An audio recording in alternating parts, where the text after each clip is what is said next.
Hey, I'm Duke on Twitch. If you want to support the channel and greensunzenith.com, you can find my Patreon, merch store, and singles store where you can buy singles through TCG Player or Card Hoarder in the video description. If you want to get in contact, you can also find all that info in the description below for things like donation deck lists or just wanting to reach out. Alright, let's get right into it. Since the banning of Oko, and even then, it wasn't seeing as much play as, say, BANT Maverick or Punishing Maverick. But here we have a list, thanks to Doom Rabbit, looking at ways to get back the addition of blue in Maverick and see how it performs. One card that we do get access to, obviously a very powerful card, is Brainstorm, which makes sense in a deck like Maverick. You're a toolbox deck where, say, a Collector Ouphe could be good against some matchups, bad against others, and sadly, if you draw it against the bad matchup, there's nothing you can really do. But with Brainstorm, you can put those boards back, hopefully find cards that are relevant, and make sure that you don't just have to play out your matches with the cards you've kept in your opening hand.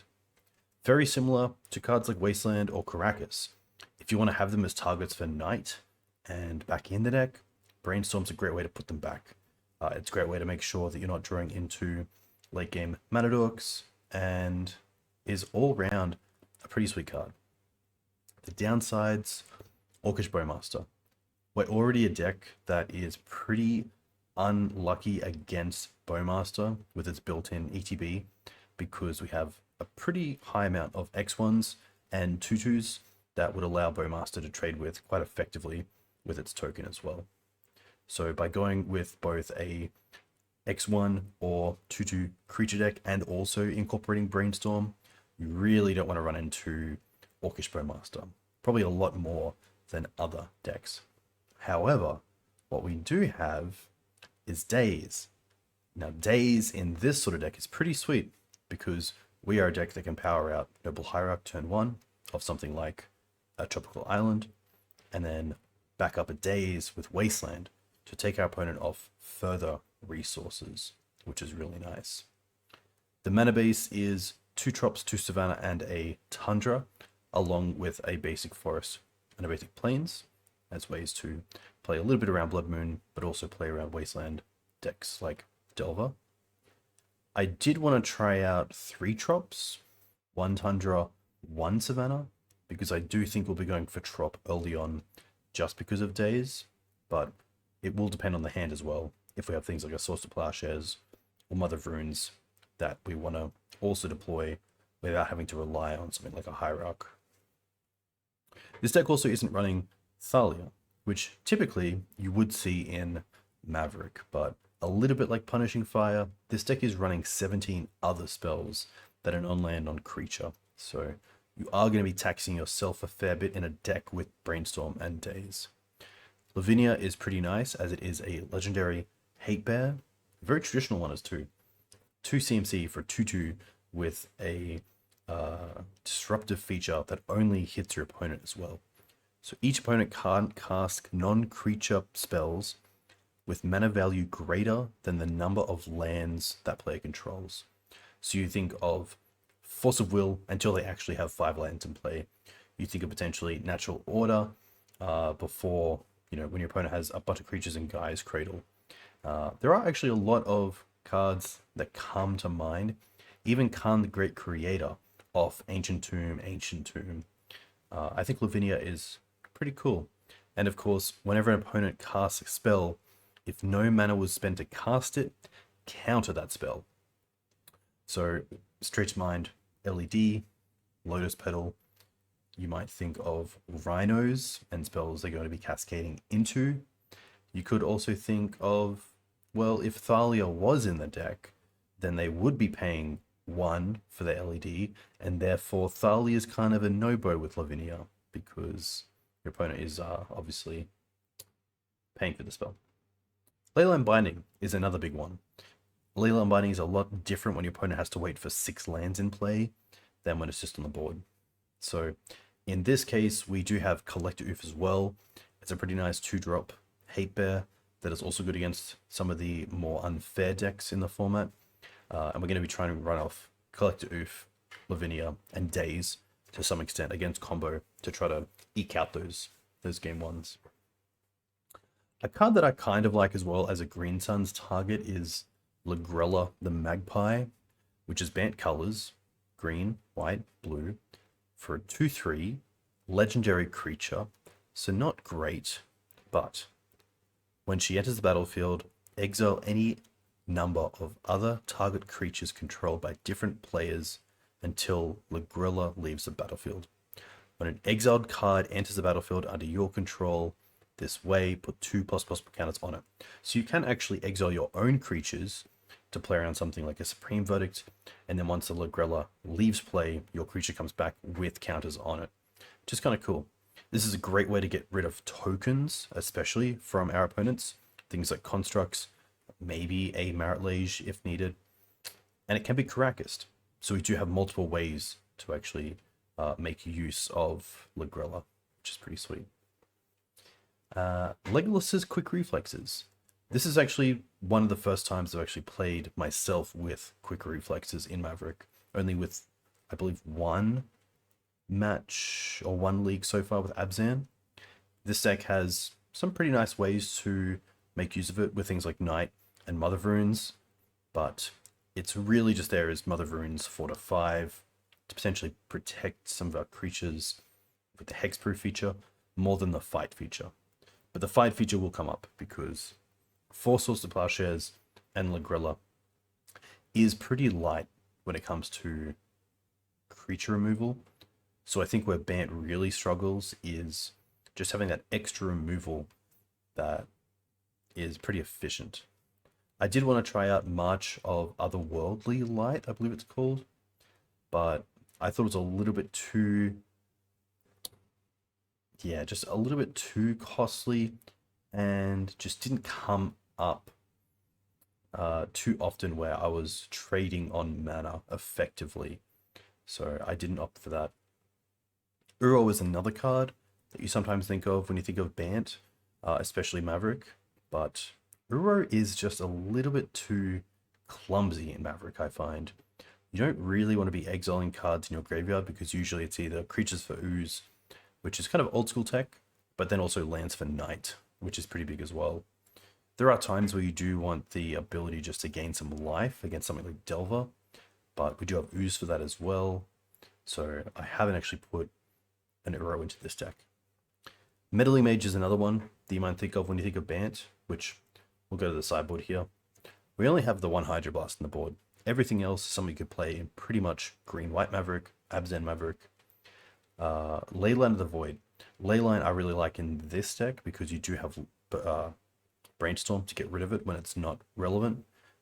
You could run Surgical as well. Surgical, very similar, but I feel like the downside of drawing into multiple Leylines as kind of dead draws is offset a little bit by having the inclusion of Brainstorm in the deck. We don't want to run Chokes because they hit our own lands, so we're running Carpets, which we can still get full effect from, which is nice. The 2-part to Exiles in the board as well are just really nice ways to deal with anything from DRC to Delver to Questing Druid to a Construct to Murktide to Grizzlebrand to Atraxa to Troll to Grief. I think Path, even though your opponent typically is getting a basic, the upside of it just being so flexible in what it hits is where you really want to be.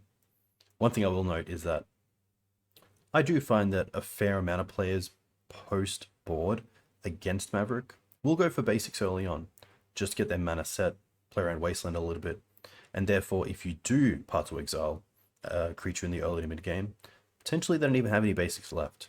So it can just be sometimes an even better source of Plowshares, which is kind of crazy to think about.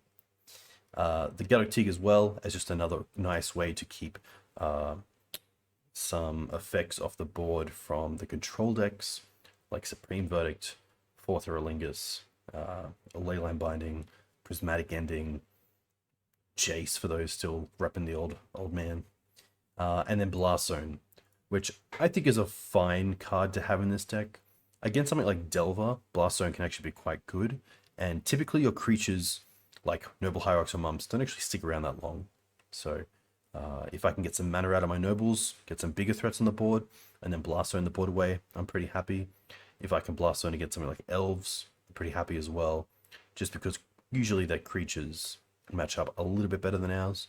A reclaimer or another 1 CMC creature is typically a little more powerful on their side than our own Noble Hierarchs and Mums. I think in this list, I would be happier to play against a combo heavy league than like a mid-range creature league. I think we are not as favored in sort of the mirror compared to, say, Abzan, which of course runs its own Bowmasters. And I feel like we'd be okay against control, especially an early mum into the Lavinia would be really nice. But one card we don't want to come up against is probably Karakas, which thankfully you have the Wastelands for, but we'll see how that goes. The only other card that I was thinking of was Ramanap. I don't have it in this list. Ramanap typically pretty good against the other Wasteland decks, but I think we'll see how we can go without Ramanap and just keep some points kind of at the ready for when it does come up and if it would be relevant. So yeah, pretty happy to see how this goes. I do need to make a cut. I don't want to play with 61, so if you're watching this and have a thought about the main deck and what should be cut as the 61st card, let me know in the comments. I'd love to know, but I'll keep it a secret for now. We'll see you in round 1.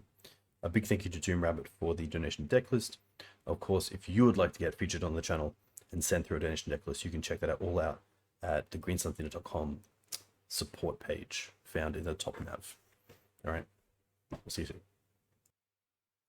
Hey team, welcome back to Dukes on Twitch. Back with round 1 with BANT Mav. With a 1-lander, there's a Plains. So, unfortunately, going to start off with a mulligan here. Just mana not really cutting it. Here, I'm actually pretty happy to keep this. Having the Noble plus Daze is really nice. The Questing Beast is a way to win, but I think we have a lot of good draws for that. So I'm pretty happy here to probably bottom the Questing Beast and try to go Trop into Noble, into Mum, Wasteland, Hold Up, Daze. Be interesting as well how many people actually respect Daze with this. Mountain Pass, okay. What's quite nice for us, second Daze isn't too bad either, especially with a turn 1 mana accelerant.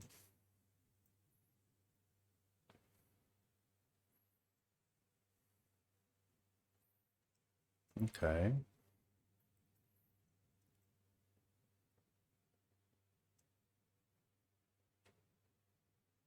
Do they use all of the petals? No, sadly not. Oh, they do. Wow.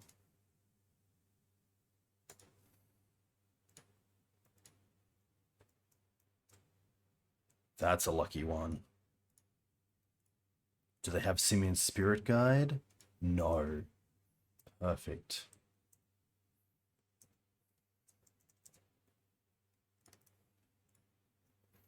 Here, I'm happy to most likely Wasteland and then also play Mum. I really like the ability here to double spell. And then next turn we have Trop into Daze again if needed.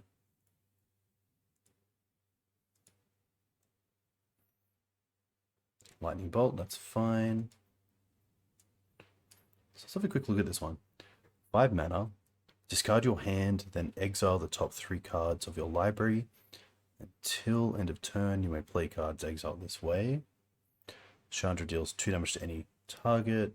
Search your graveyard and library for any number of red instant and or sorcery spells, exile them, and then shuffle. You may cast them this turn, add 6 red. Okay.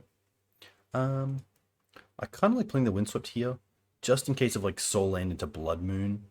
I guess we do have the Trop for that anyway. Maybe I'll hold the Windswept, especially knowing a Brainstorm as well. I think Trop here and attack for 1 is fine. Doesn't allow us to hold up Sword, but I think that's okay.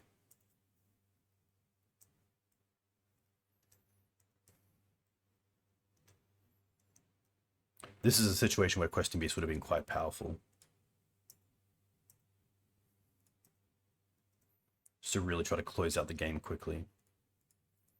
Okay. Happy to attack first. They're playing Bolt, which makes me think they're not playing main deck Chalice, but you never know.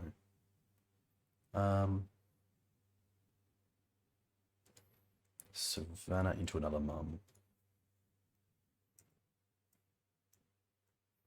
There is a world where I should be holding up the white through Noble Hierarch here, but I also want to clock somewhat effectively. Ooh, Saga. Okay. Saga makes me think they're not going to be a Bolt deck. Khan, I probably care about here.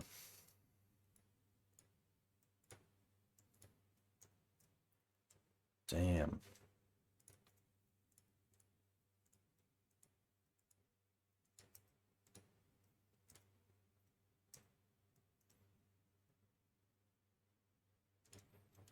Okay. Happy to play the fetch land out. That way if we draw into Brainstorm, we can put back these 2 lands if we do draw into just 3 spells. Pretty happy to attack. I could attack for 2 at the mum, but a little bit risky if they do have a removal spell.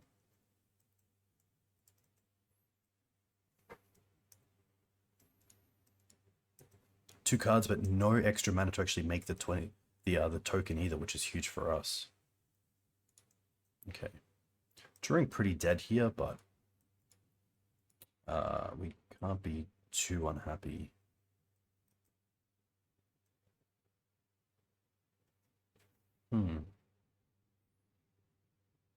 I don't mind holding the planes.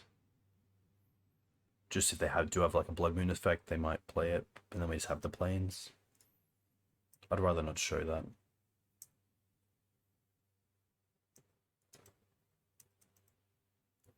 So this triggers. I could fetch with the Windswept, but I'm pretty happy just to hold it. I think if they did have something like a Pith Needle effect, I'd probably name them Mother Runes.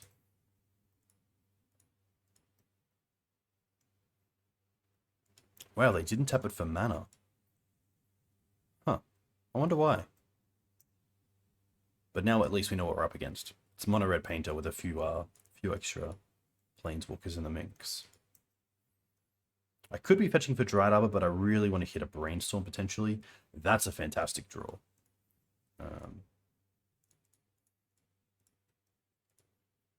Especially while they're on 1 mana, the likelihood of this flipping is relatively high.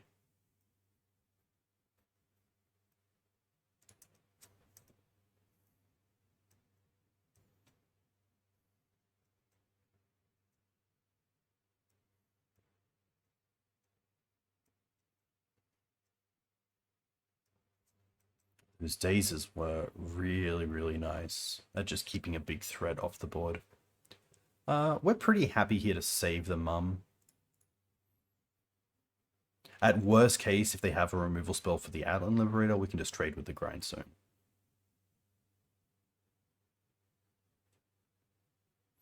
Pyrokinesis, wow, okay. Main deck as well, I did not expect that.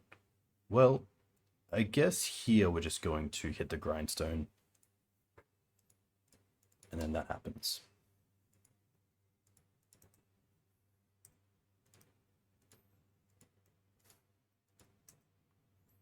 Welder's fine, as we do have these swords. I think in this case, I'm happy to increase the clock a little bit and get this Dryad Arbor out.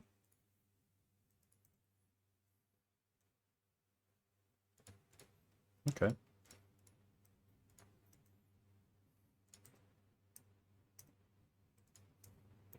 Welder's only an issue if they have an artifact. The only way we get a little bit punished by not swordsing the Welder right now is if they play a Great Furnace, which allows them to play an artifact without the artifact going on the stack and allowing us to respond. But I'm pretty happy for that. With them at 10, I'm happy to hold the sword for something like a Painter, which might turn on something else in hand. Just hope a little bit. I don't want to show this just yet. If they have like a saga, I'd much rather them play the saga.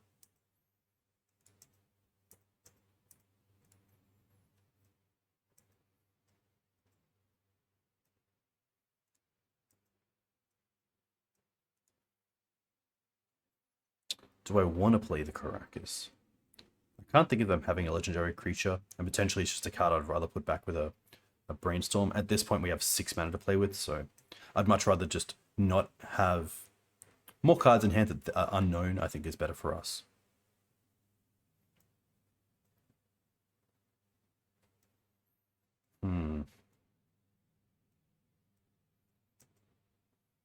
Okay.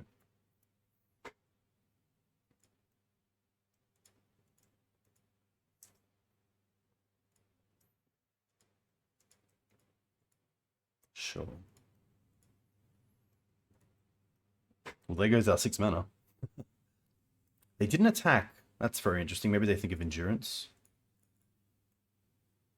In that case, like, this probably isn't correct, but sometimes I put the mana in the pool, think a bit, and then just don't. Like, they're already thinking about it. Daze is actually quite a strong draw here.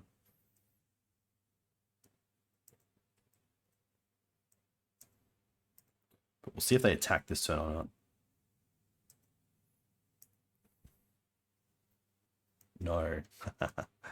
Okay. Misty. Dryad Arbor is in the bin. We will play this because of, obviously, Brainstorm being on the cards. But you can see so far, like, we have drawn definitely the land non-creature side of the deck without hitting Brainstorm either, which is a little bit tough.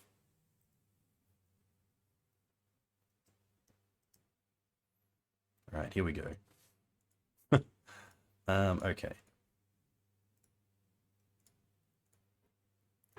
I could wait to hit a Saga, but I think just because of the Daze as well, I do want to keep them off as much mana as possible. If anything, I probably should have Wastelanded, seen if they did anything, and then played the Noble.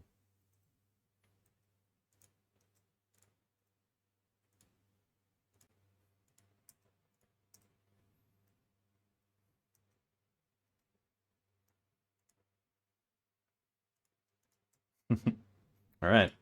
Definitely testing my patience, but that's fine. The best thing about Magic is definitely the variance, and sometimes it just comes to you.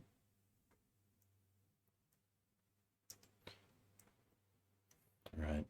I'll hold the Savannah. Pretty great card for Brainstorm.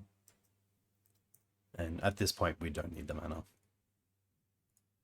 Ooh. I think I will just... Yeah, I think I will Daze this. I could also return a land, because obviously with Brainstorm, it gives us 1 extra card to put back. Daze has been surprisingly good this round. Or at least this game. Alright, threat. Oh my gosh. Look, come on. Let's have a little laugh. This is actually pretty funny. The creatures we've hit. To be fair, we have hit our best, one of our best, in Outland Liberator, but otherwise, this has definitely shown why Magic is great.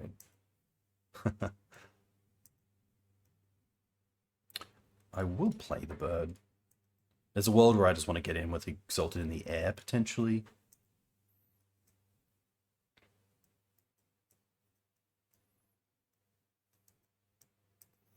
Alright, deck. Questing Beast. Ooh. No, but that's pretty interesting as well.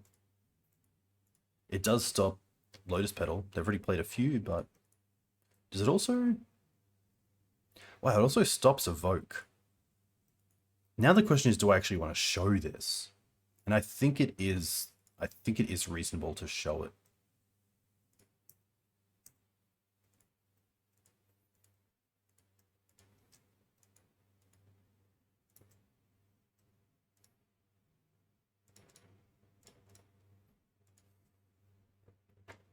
We do have Karakas open as well, which is nice. Oh, they could have Pyroblast. Yeah, okay. Well, that's actually pretty funny. That is pretty funny. And I guess, you know, another reason for running blue is you do open yourself up to main game 1 Pyroblast out of Painter. Without Painter even on the field. Grindstone. Oh, okay. Well, here's a tough one. I think I just have to hit this. But if they have Painter, I think it's a little bit too far along for them to have the land and Painter, like Painter and mana. That getting rid of Welder here is just best. All right, Jack. Okay. Okay. This just turned 16. That is insane.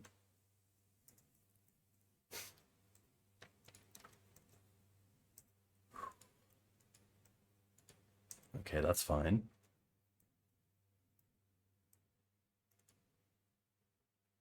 Okay, let's start with this. Nice. Put on top. Put on top. Play this. 1, 2, 3, 3, 4, 5, 6. Yep. So we can attack and then also play both.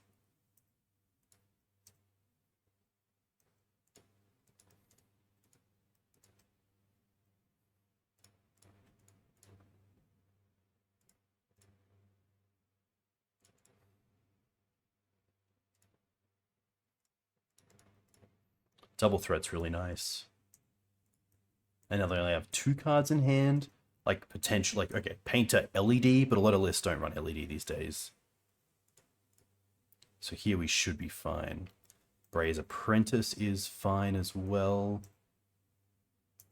Does give them a turn, I guess, but what are they drawing into? That's the big question. We've already fetched, so I'm actually going to hold this fetch. Okay. That just does it.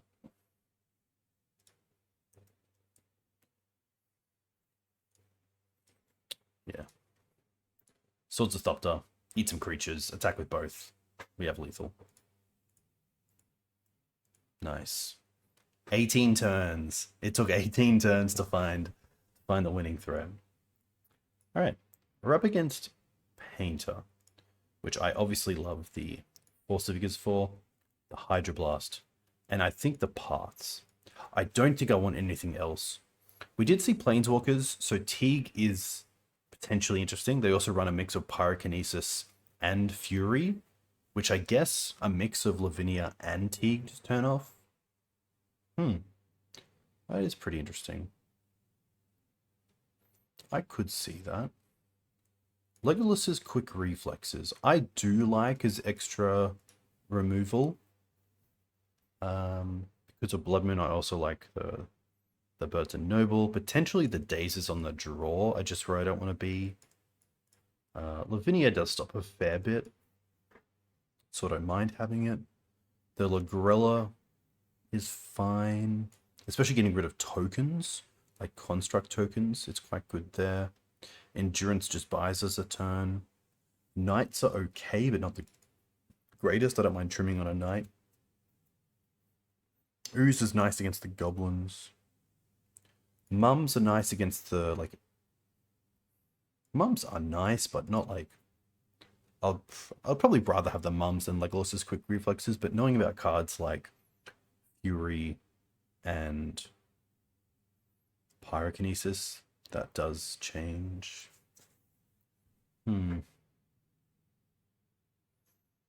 Knight is a big creature, but I assume they're running some sort of graveyard hate like Soulguard Lantern.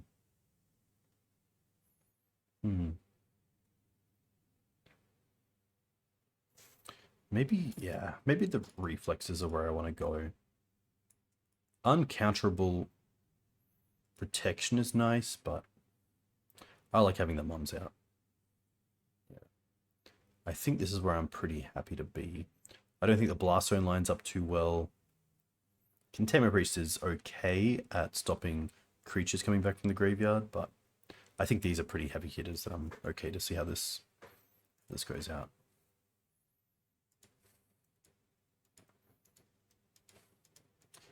Pretty great hand.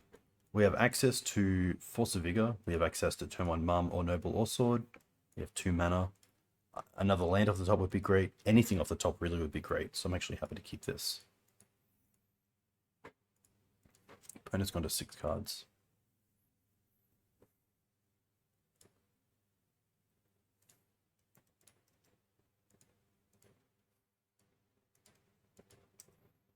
Okay. Savannah. That's interesting. I think here I'm happy to go Savannah into Noble.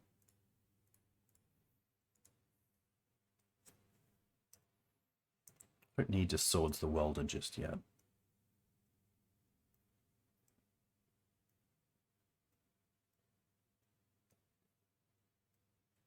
Engineer is going to be fine.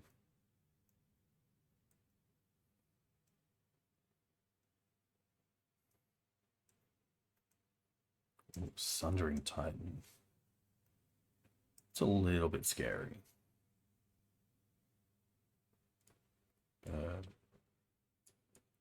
In that case, we just want to get rid of the Welder. Because this is sacrifice an artifact, return target artifact card with mana value 3 or less. So I think here we're just going to go Swords on Welder. Drop. Play pretty heavily into some sort of sweeper, but that is all fine and well.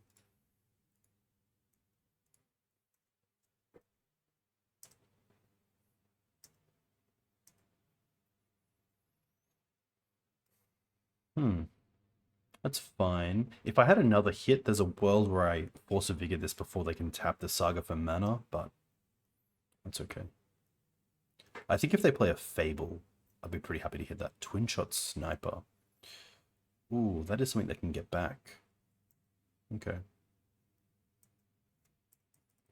Oh, no, it's 4 mana. Apologies, I thought it was 3 for a second.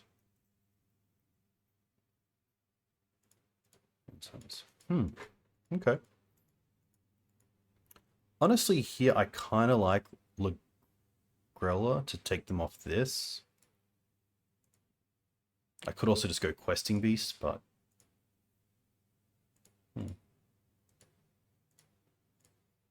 This is pretty interesting. Could also go for Teeg.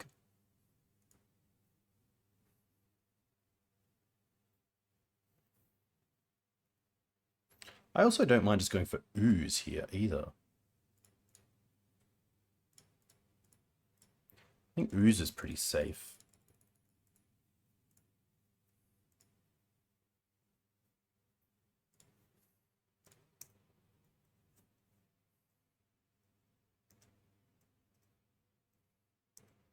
Turns off the Engineer.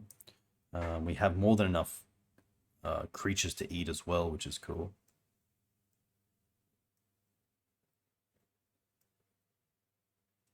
Grindstone is fine.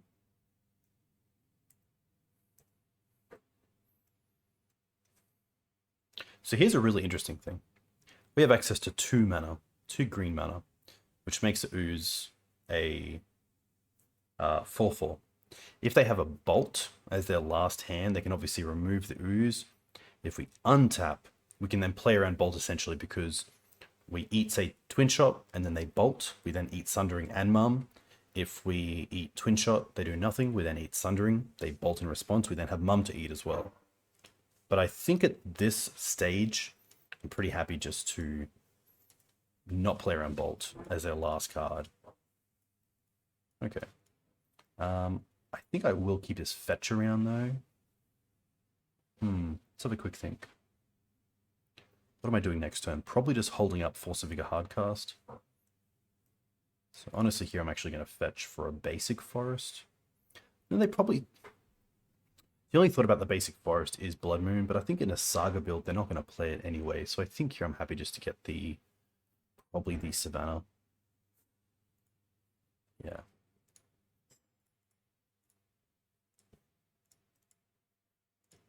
For 4. Alright. That's pretty huge. Okay.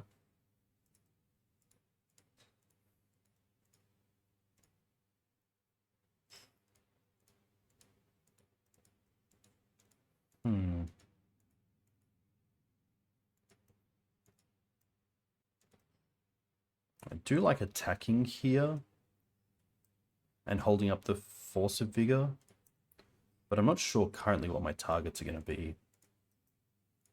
I think just to keep the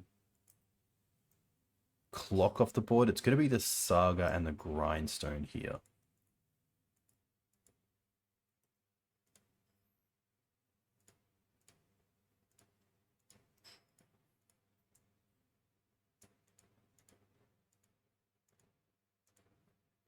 So what I might do right now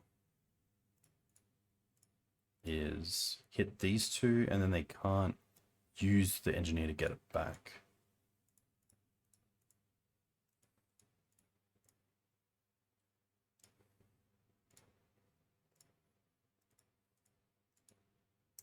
And it's just a 1/1.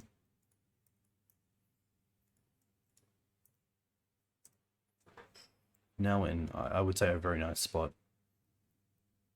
Okay.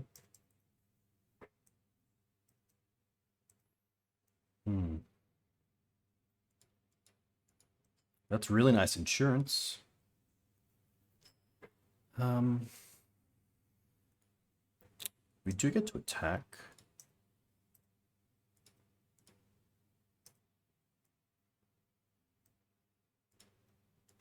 They block. Wow, okay.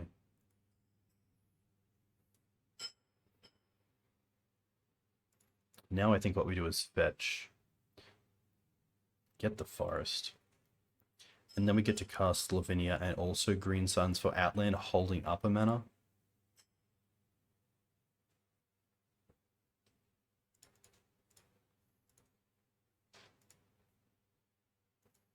Or I just kind of sit back here.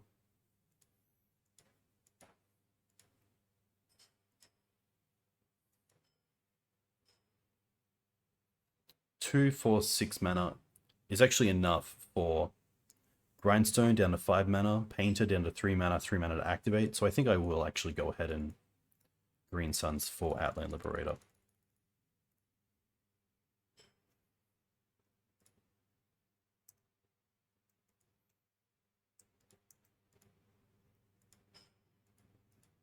The little hatebear's doing it.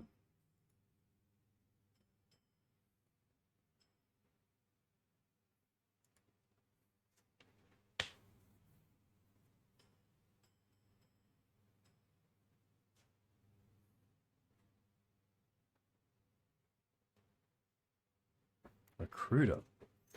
Okay.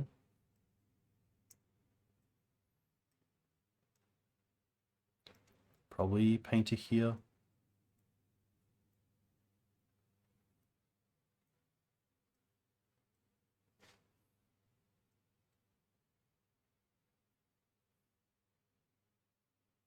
If they get the Painter, I probably don't want to use this forest, because if they have a last card of Pyroblast, taking out the Liberator is pretty annoying without us being able to activate it. And the extra... Oh yeah, they get a Magus. Oh, that's fine. Yeah, so we did play around this, and we still have a lot to play around with, so I'm happy for this. And now I'm actually happy as well to grow the Ooze, thanks to Mum, and make it a 5/5, which is very relevant here. Swords. Okay.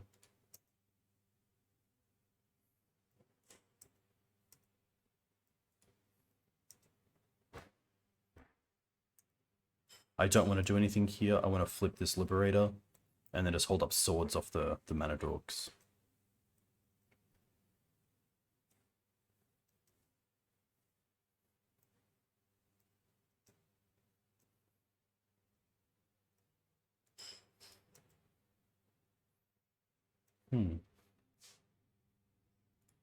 I can attack with both here. If they want to double block, we can just swords 1. Bolt. They're down to 0 cards. That's fine. Now they're feeding the Ooze, which is even better. Well, they put the Engineer in front. Okay. That's really interesting, because what if they draw another Engineer? Is the Engineer better than the Imperial Recruiter? I would think so, but maybe I am missing something. We're going to hold these as well.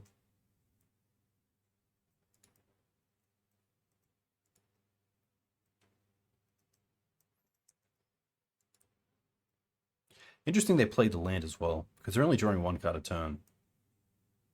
I would think it would be better to be unknown information at this point, but... Take the Engineer. Let's eat our Liberator.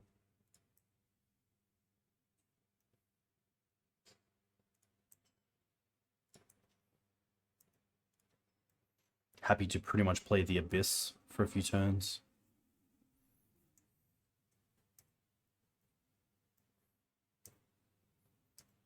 If they don't draw anything good here either, we do just have Swords the creature. They go to 8 and then we swing for 9. They hold. I think in that case, I'm happy just to give them the extra turn.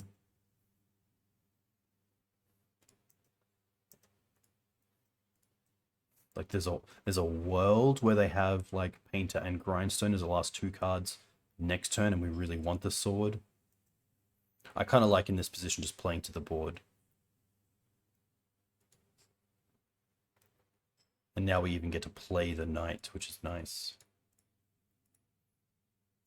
And then having the white source up through the noble's fine, because if they have 1 card in hand, it's removal. They're only drawing 1 card next turn. It can't be both combo pieces. So thankfully, it looks like this match is going our way.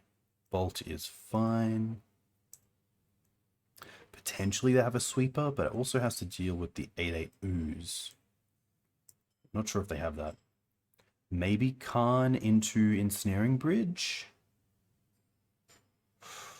Did I speak too soon?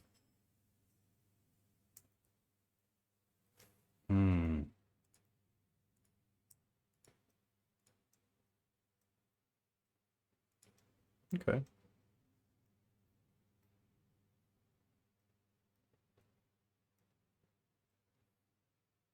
Unless they brought in Bridge and they can't Khan for it? No, they did. All right.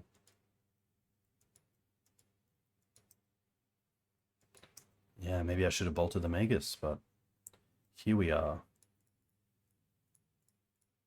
So we can still attack the Khan thanks to Exalted. We might as well eat up some of this stuff. Recruiter. Saga. All right. Pass. We could also attack. I think attacking them is fine. Yeah.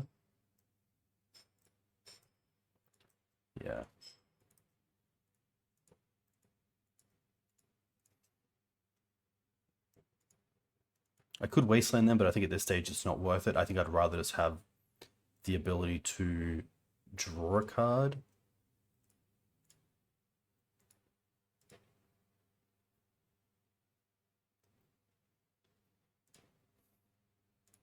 I should have done this pre-combat as well, because of literally because of that. Okay. Yeah, because then the card would be at 1. Micro decisions definitely add up.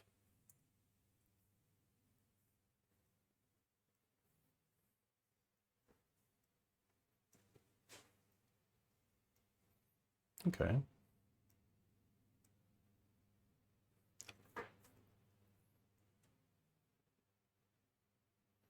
Oh, they played the Painter first. Tough.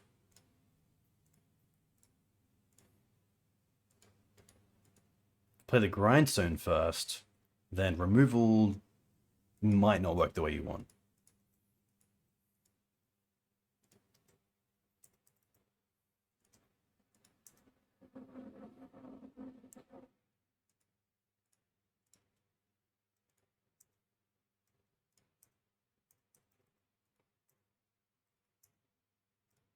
Go, you little thing.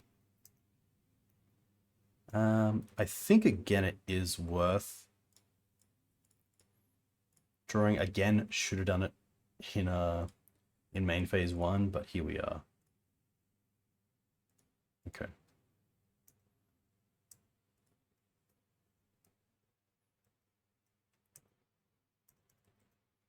Zero cards for my opponent. Nice, there it is. All right. A few key decisions that we saw there that really added up, and potentially it was a little bit, yeah, maybe I should have used removal on the Magus. My thought was like if they have a bolt, they then just bolt Lavinia, but then we can just get there with Ooze by eating the Lavinia anyway, so we're up, which is nice. We'll update the score, and we'll see you in the next one. Hey, hope you're enjoying the content. A huge thank you as well just to my patrons quickly, not only those who currently support me, but those who've been part of the Zenith in the past. It's a pretty phenomenal feeling to be supported by other players, not just in the Maverick or Legacy sphere, but those who just enjoy Magic content. My content will never be behind a paywall, and these patrons allow that to continue to happen. You may have also noticed I've stopped adding ads during my YouTube videos, and that's not just a quality choice, but also a direct outcome of having people support me through platforms like Patreon, doing a nation decklist. So a huge thank you to you. I love what I do. I love being a community member of the Maverick and even Depths communities, the wider Legacy community in general, and it's a privilege. So thank you. All right, let's get back into it. Hey team, welcome back for round 2. Sadly, a pretty easy mulligan here. No mana to do anything. They sound a bit better. So we have access to turn 1 bird. I could drop the forest if I want here and go waterlogged into Tundra, but I do like the thought of probably dropping the forest here and going a bit greedy. It could be waterlogged though. Let's have a good think. I actually like getting the mana online. Yeah, we're going to keep and but on the waterlogged. There is a world where the mana just could add up a little bit too much.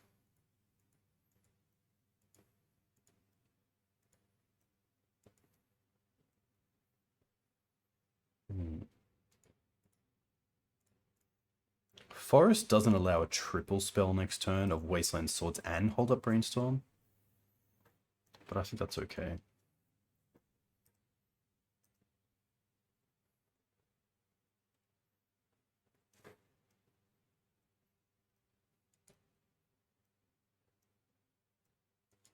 Ponder, okay.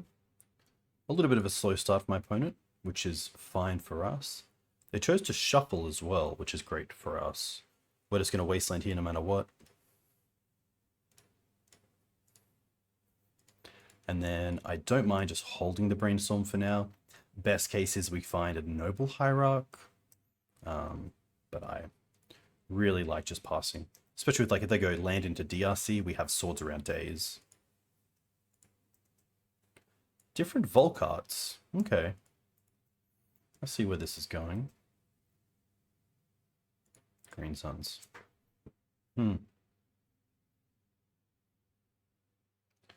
So Green Suns is pretty interesting because Green Suns is also just a fetch, which is kind of nice. I don't want to go for Ooze here with no creatures in the bin or any ways to get it out of bolt range. I don't want to go for Ouphe or Outland Liberator in the blind here either. I think I'm actually happy starting off with Brainstorm, because we have 2 cards we're happy to put back. Okay. This is pretty nice. I'm going to assume that they're not on, say, Show and Tell, and they are on Delver. So I think here I'm happy to put back the... I could put down... Like, I kind of want the Daze and Tundra, but I kind of want to put those back. Or potentially even the additional sword. I like the thought of having the Daze, though. What if I don't even want to shuffle this turn, if I'm happy drawing what I drew into?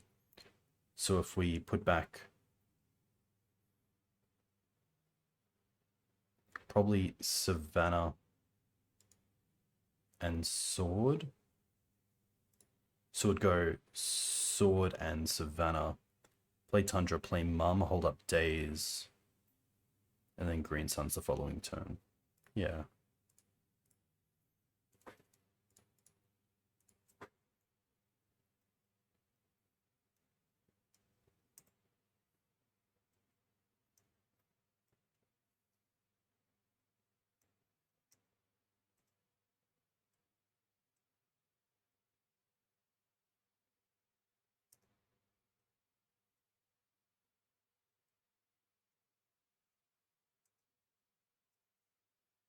Would love for this to be a bolt. Brainstorm. So they shuffled on the Ponder.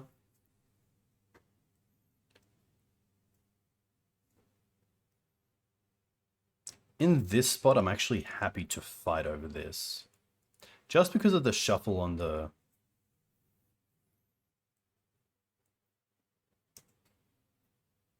Ponder.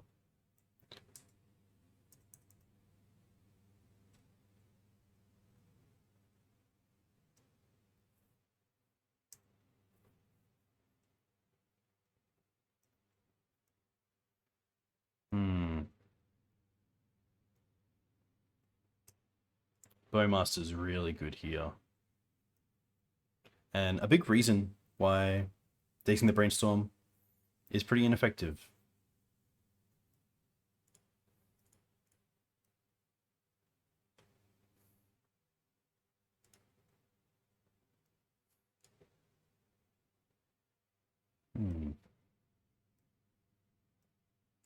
I think here I'm happy to see if we can move towards Ooze.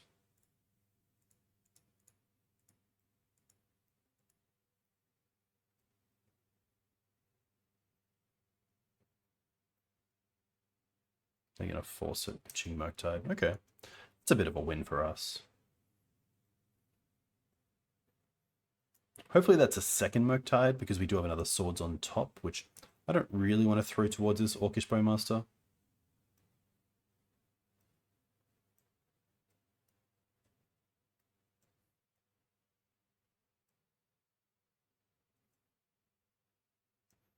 I guess then if they have the Force, then if we allow them to Brainstorm, then they have the Force for the Daze on the Bowmasters.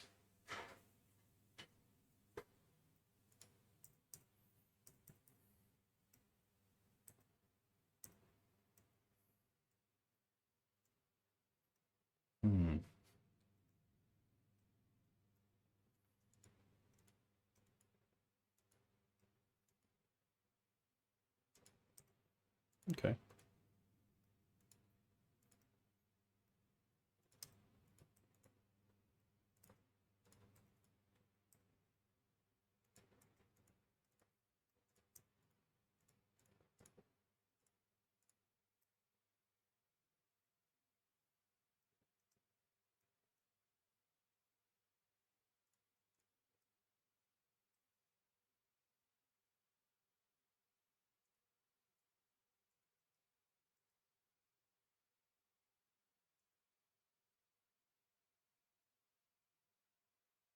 Happy to take the 2 here. But it's interesting, with 2 mana myself, I'm not doing a whole lot. I'm drawing into dead 3-drops. A land isn't the worst. I don't want to keep taking the extra 1 point just for the sake of holding up, say, Double Sword for a Murktide, so I think here I'm happy to take out the Bowmaster. Which is a pretty bad feeling, as I've already taken out the Mum of the Bowmaster.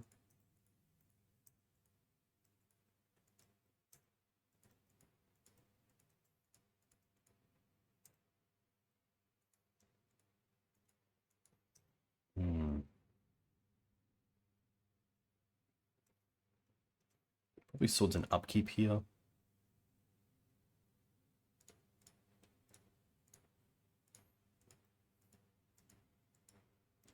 There's a world as well where you save the swords for like another orc in case of like not drawing into Brainstorm mana, but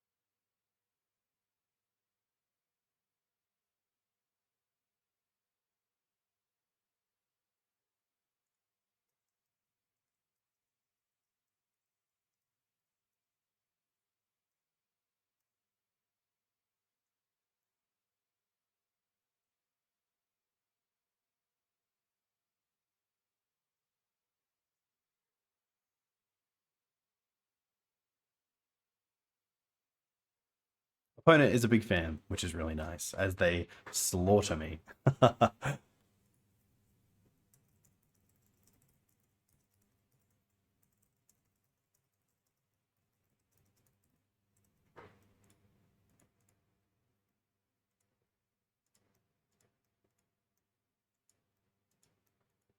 Hmm.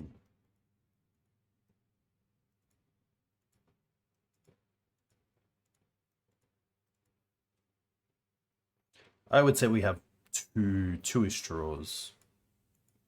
Like, they're down to one card. They only have a 1/1 and a Delver. If we draw into a blue source right now, we could potentially brainstorm into a Noble Hierarch or a Mana Dork as well, which is cool.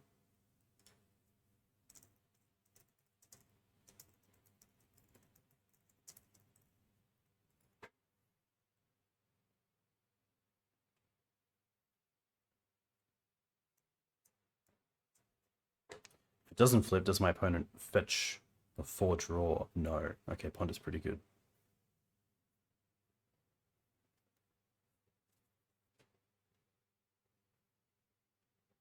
The matchup we definitely talked about in the deck tech. Very challenging. Bowmaster hitting on both angles as well is not where you want to be against Grixis Delver. But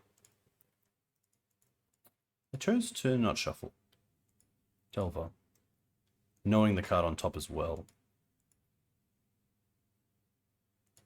Alright. I would say that's us. Like, if we drew a card,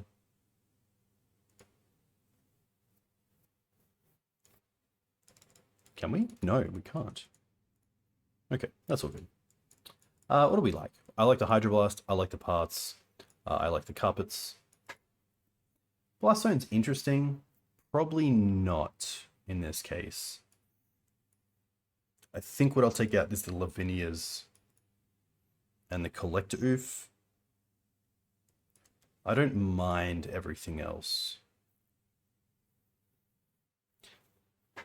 Yeah, Leyline isn't worth it.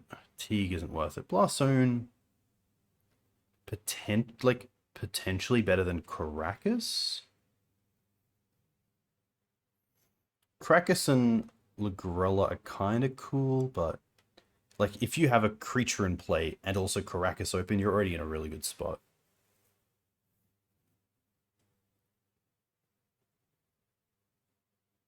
Beast, sadly. A little bit too high. I'm pretty happy to keep that. It's a lot of mana with carpet as well, which is tough. Which kind of makes me happy to play into like a into Wasteland. This does control the board quite well. We can pretty much cast anything we draw into, which is nice. Okay. It's actually, let me know in the comments if you're still watching. Thank you. And yeah, let me know if you would keep this or not. I think I will. I think it's a little bit too good. One thing I didn't know is that Blast Zone on 1 taking out DRC and Delver also hits our own carpets, which is pretty lame. But I think against Delver on a 7, we have removal, interaction, and mana. I'm pretty happy with this. We're also going to go Misty Pass.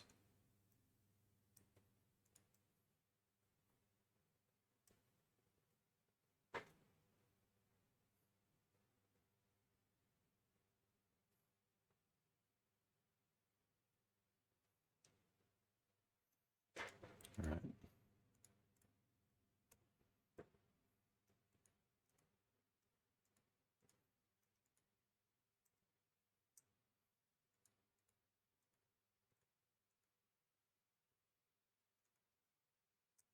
Turn pass. Okay. If we don't draw a spell here, I'm happy just to go Windswept Heath pass. Yeah.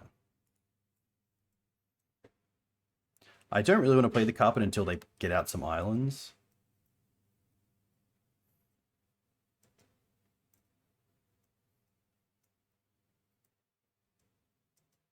Okay. Potentially even play out the Blast Zone.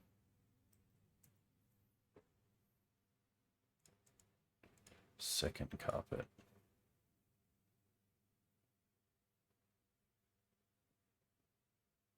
Yeah, I'm happy for that. I'd love to use it or get it to 2 before we play the carpets out.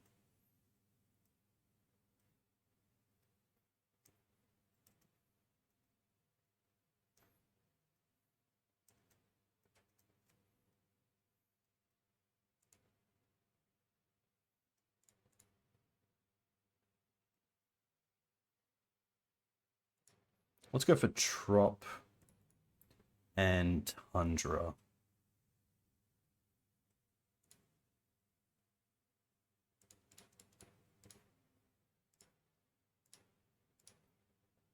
Blast Zone to 2.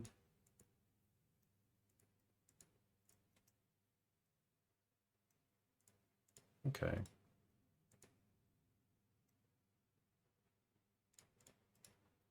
Happy to play a carpet.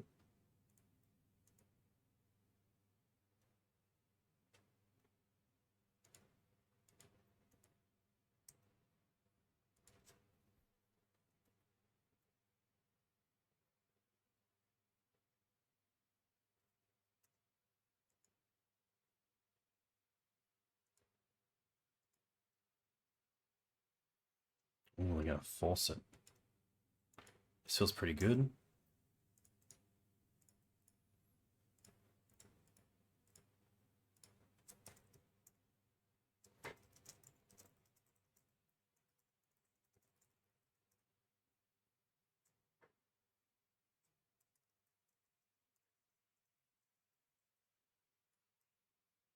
All right.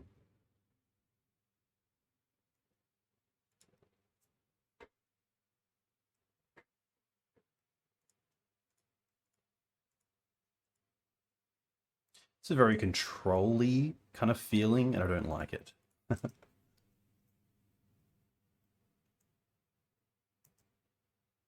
See a fetch. Did they play an orc?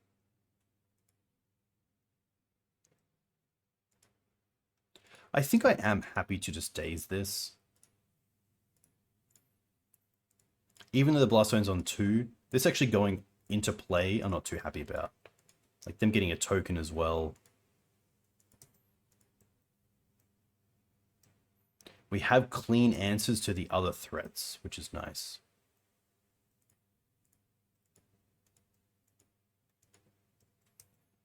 That's fine.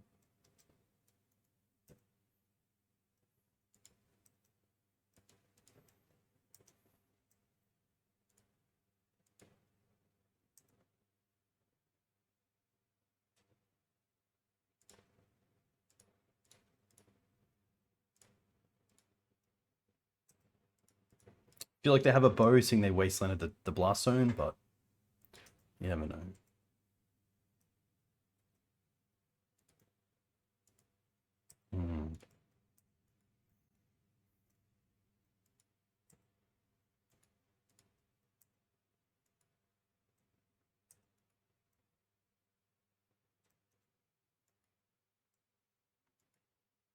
This is where not having a threat can be an issue, because I really want something like another Reliquary just to be blocking these. And then Swords to be actually dealing with the threats that I really care about. Murktide, DRC, sometimes Delver.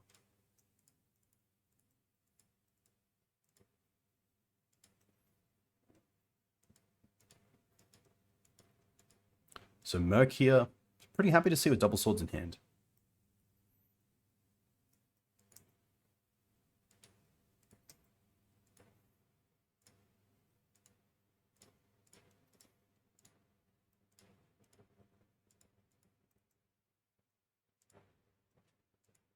There we go.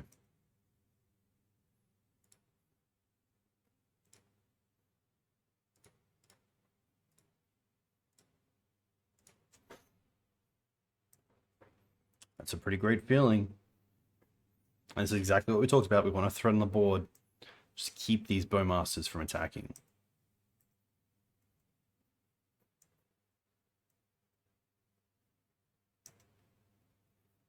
This is fine.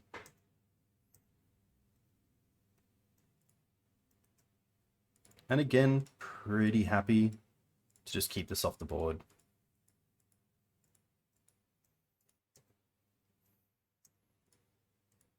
Ooh. It's tough with the Bowmaster out.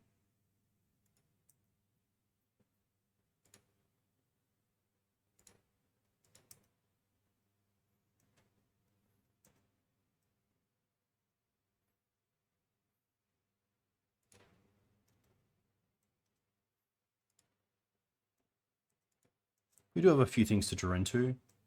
Another sword, Path to Exile.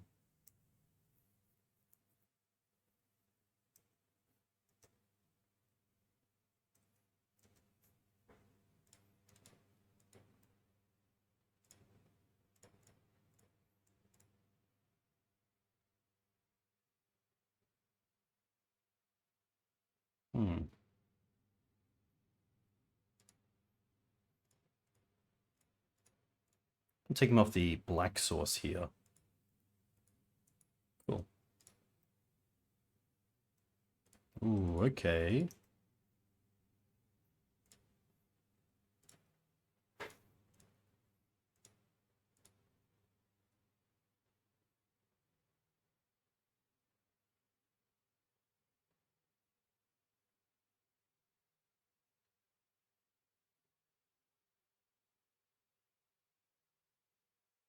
Is it? It might just be time for another night.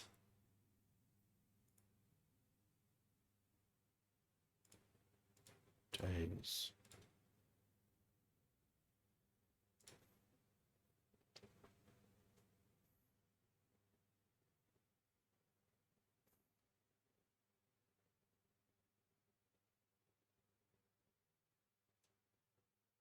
Just for life total reasons, I might just get a Savannah here and pay for it.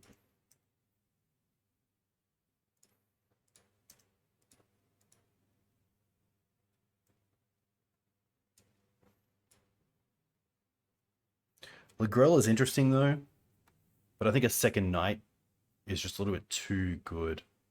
I mean, Endurance isn't too bad either. Endurance potentially stops a Delver attack, and then we just have two great threats anyway. Maybe it is just Endurance. No, let's, you know what? We're playing Ligrella, and we're currently in a bind with Orcish Bowmasters. So let's see how this pans out. Alright, Phil, we've got a reader. We do also have Daze here to save Ligrella from a bolt, which is nice.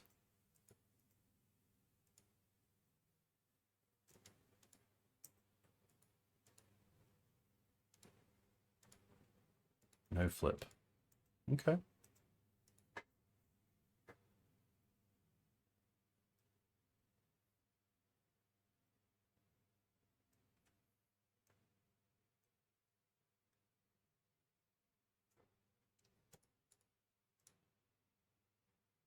Yeah.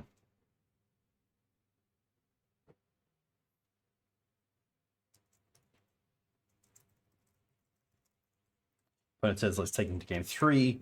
Hey, I'm all about that. So let's see how this plays out. Let's have a quick look at Lavinia. Each opponent can't cast non-creature spells with mana value greater than the number of lands that player controls. It's really just force. Whenever an opponent plays a spell or casts a spell, if no mana was spent to cast it, no. Because it doesn't stop Murktide. The only thing is that it's a 2/2. I don't think that's enough. I think I'm pretty happy to sending this back.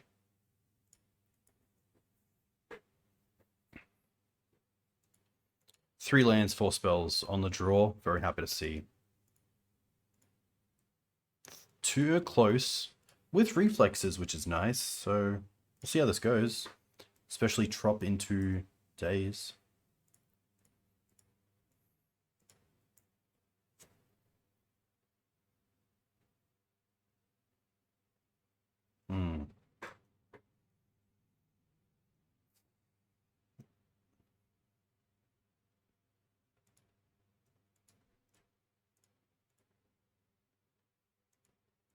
I honestly don't mind a wasteland here, even though they have the Delver. What do we get to do? Drop into Noble Hold Up Daze. That's kind of cool. Yeah, okay. Wasteland just a little bit too aggressive. I sometimes do like it, but without actual removal in hand, not the biggest fan.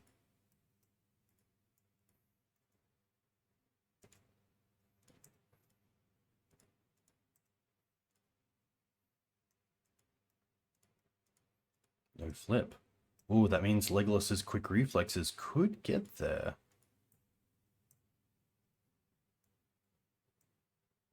There's an attack here. Nice.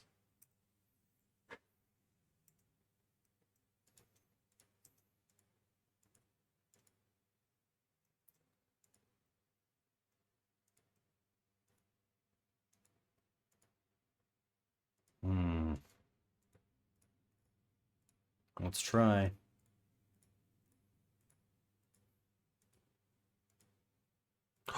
Wow.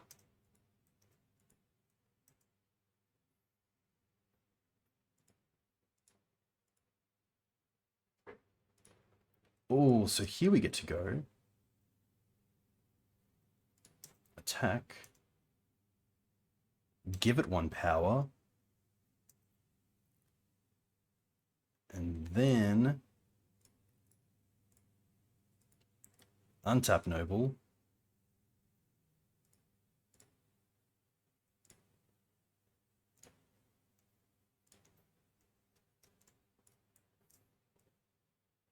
This is magic.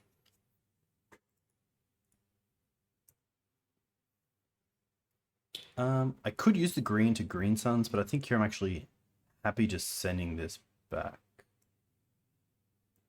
Yeah.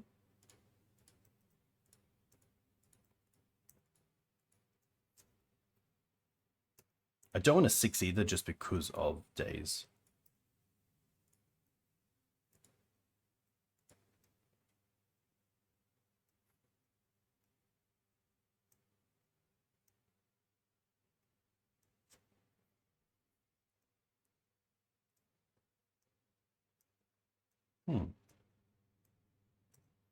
This is fine. Okay.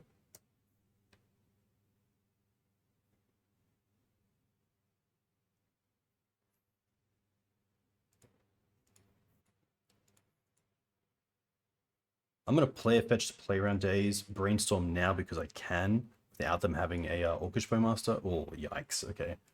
Well, it's going to be these two.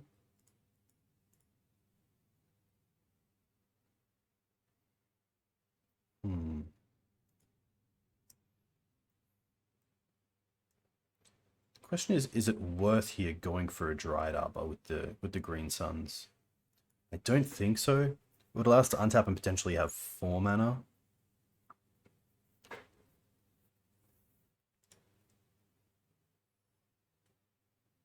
I don't mind it. I don't think we're close to getting to 3 mana to actually use the Green Suns for something.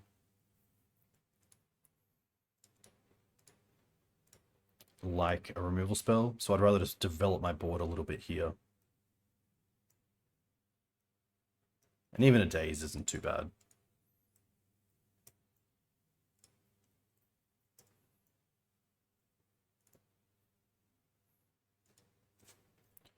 No flip, but really any creature here as well is quite threatening.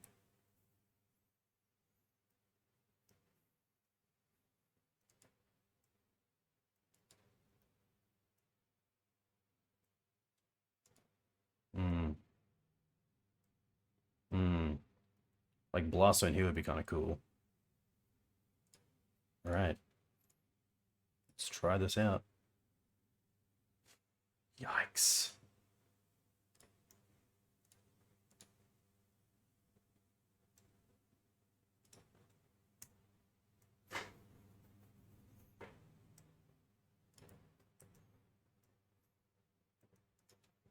It looks like we're pretty close to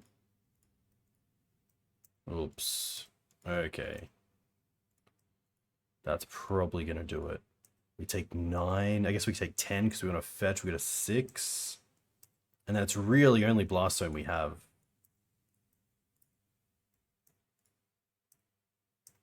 Tough. Even with Brainstorm, we can get some, yeah, some tough turns like that. Ooh, and Murktide.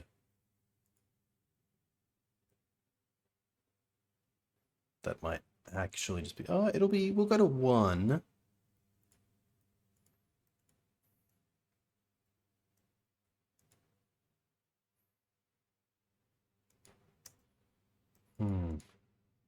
Did I not daze that? Oh my gosh.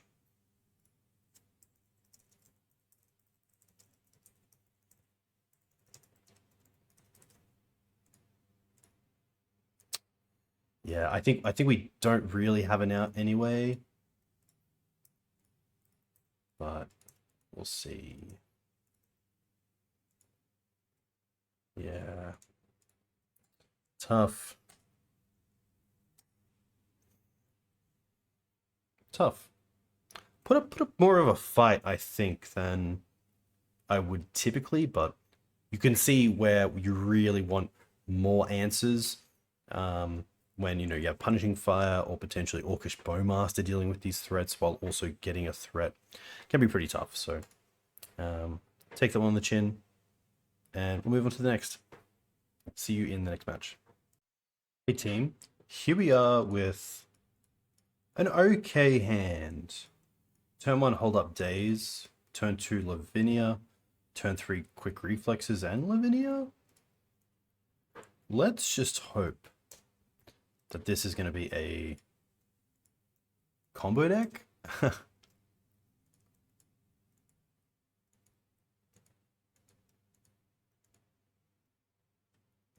I guess if we Daze, we can't actually Lavinia, but that's fine.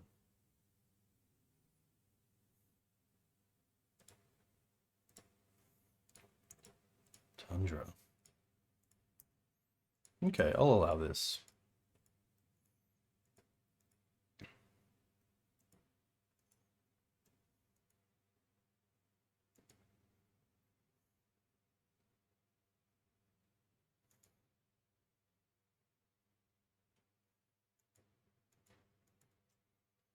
Chose to not shuffle. There is a world where I don't play the Lavinia out this turn, but I think I'm happy to. I also like playing the Karakas as the white source in case we draw into Wasteland next turn. So let's go for the other trop. Play Karakas.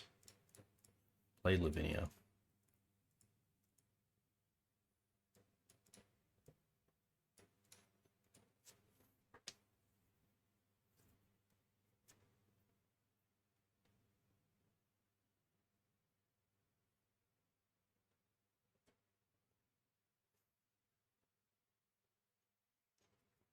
Ooh, Daze?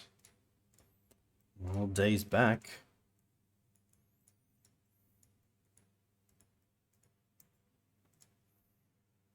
I did not expect Daze. Maybe this is like Cephalid breakfast.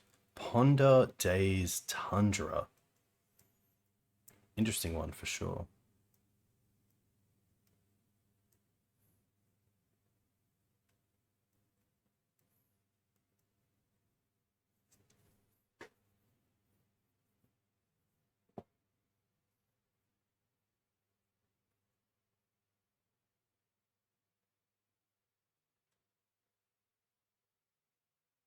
Ooh, Subtlety could be kind of cool in this deck.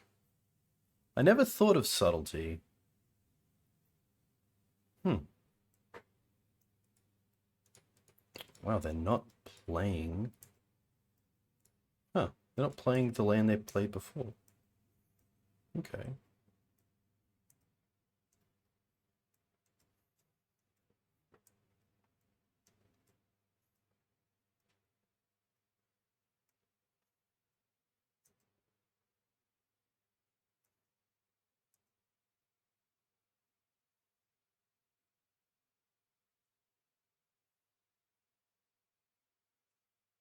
I'd love for them to play Stoneforge. allow us to attack into it and then Legolas quick reflexes. That's Stoneforge.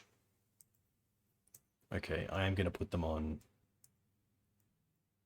Cephalid here.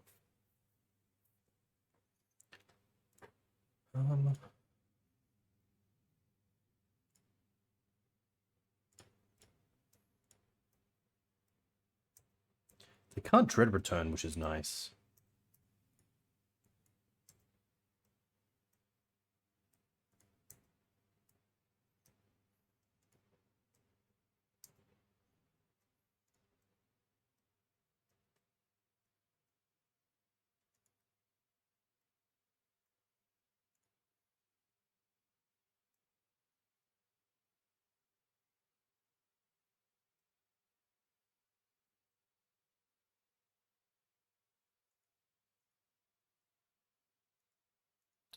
Very interesting. Do we care? I don't think so. If they try to bounce the Lavinia, we can Karakas it to stop them from drawing a card. So if they want to draw a card here, they have to draw... Oh, they don't. Okay.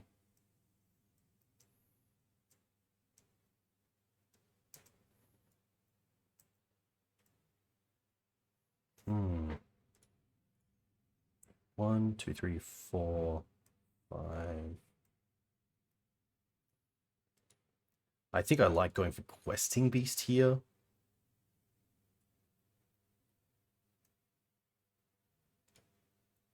Also turns on the Daze.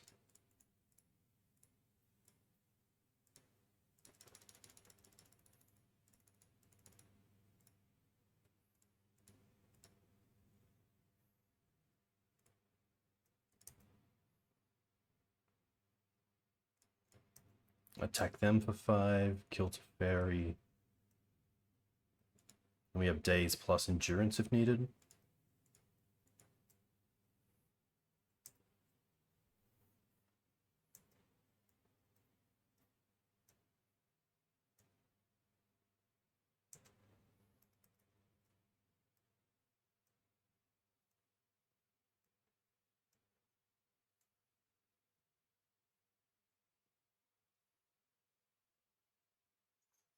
Issue here is Shuko plus Cephalid. Gives the equip. I guess they also need a removal spell that we have the Daze to save the Lavinia potentially. Oh, they go for Pedal. Wow.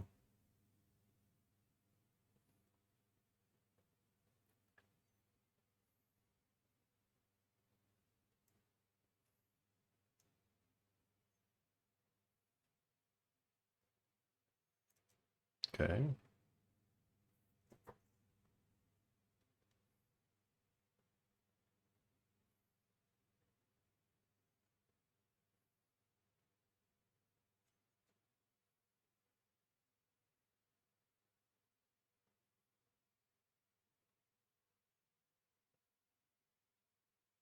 They still have the mana for Shuko and also Lavinia. But not removal spell as well, which stops Dread Return, of course.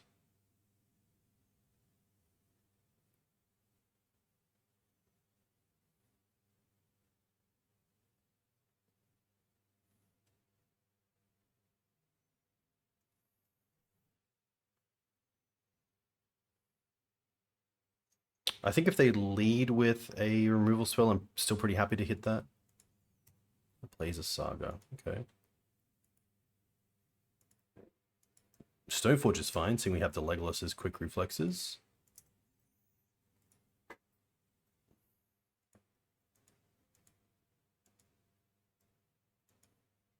We go for Cauldron. Wow.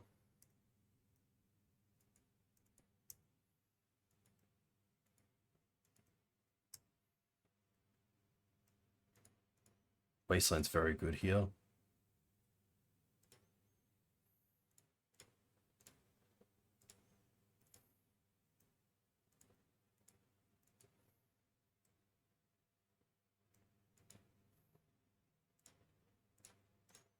So I feel like I believe what we do here is reflexes on the Lavinia.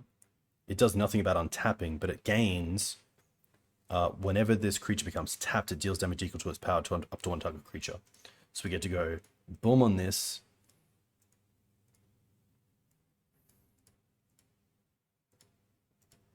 And now attack with both. Trigger. Yes. Yes.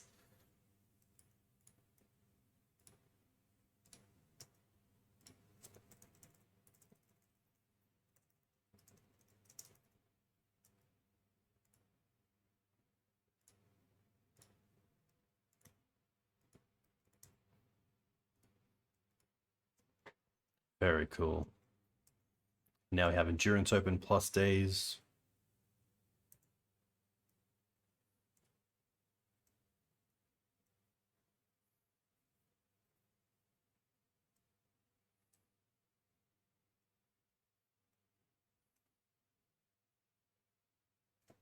Cephalid quite tricky. The mid-range plan of Stoneforge and Saga is so good that I don't think this is a leyline matchup, but just because you also have to respect the mid-range plan they have.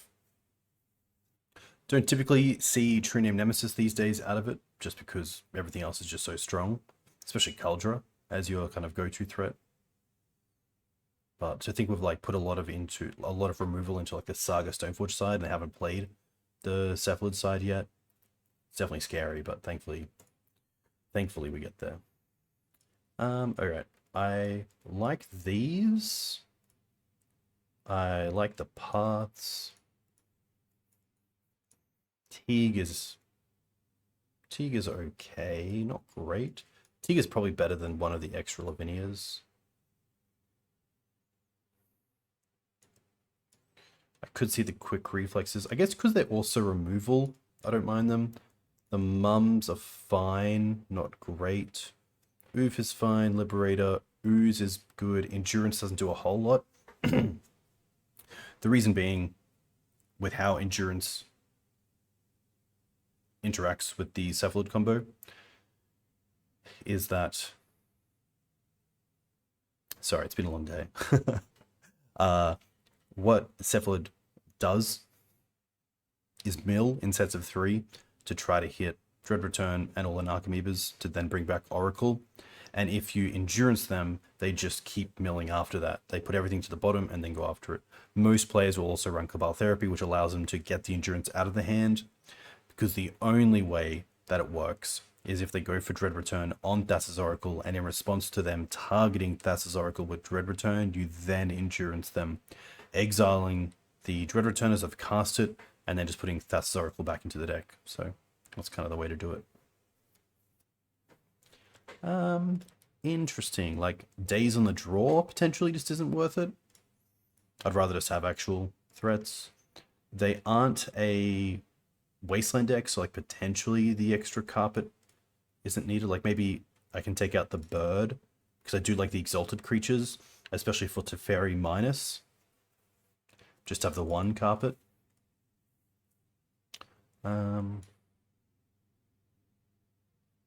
Potentially a Lavinia. It's pretty subpar. Containment Priest is okay, but I think hitting our own Green Suns is just a little bit too much. It does actually combo with Lagrella, which is cool, because you exile one of their creatures, and then say you Karakas Lagrella, it comes back, but it wasn't cast, so then Containment Priest exiles it, similar to Flicker Wisp. Blast Zone, yeah, let's just go ahead with what we have here.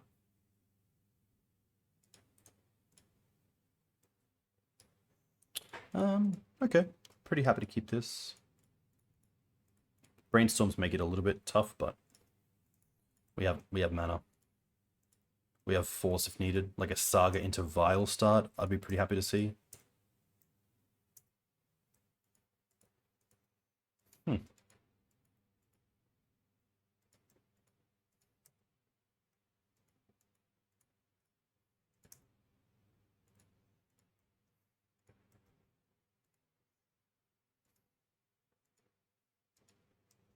I'm okay with allowing them to have this mana for one more turn. They aren't an Ancient Tomb deck. Maybe they have land pedal, or they're just trying to go turbo combo? No.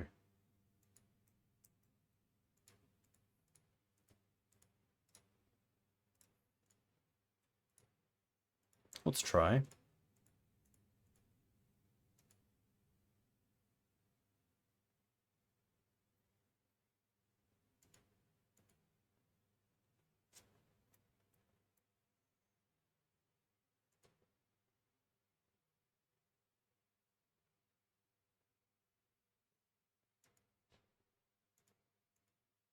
Luster. Wow, okay. That's fine.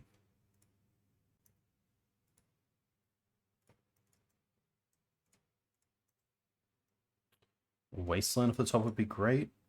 Let's actually try to find it off a drop. No.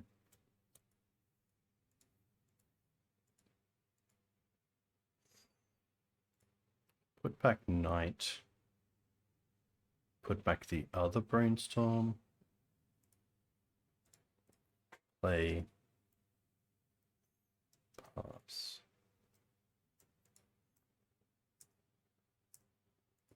Potentially should have just gone, knowing about Flusterstorm, I should have just gone for a upkeep here instead of end step on their turn, just to have the 2 lands open potentially, but I think I would have played it out the same, because Brainstorm is also instant speed.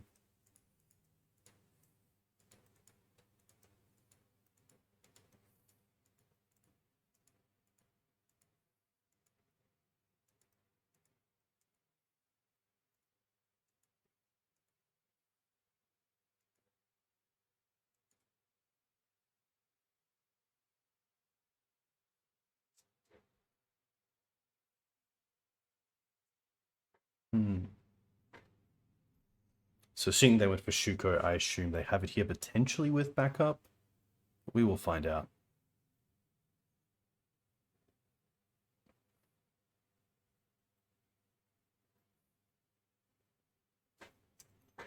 Wow, Ponder first.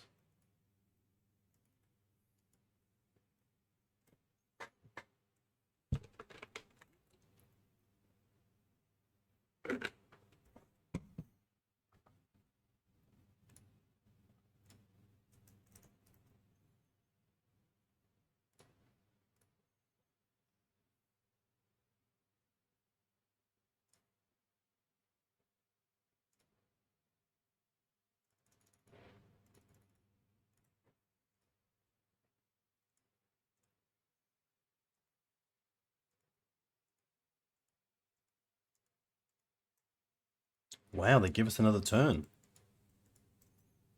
Okay. Pretty happy with that.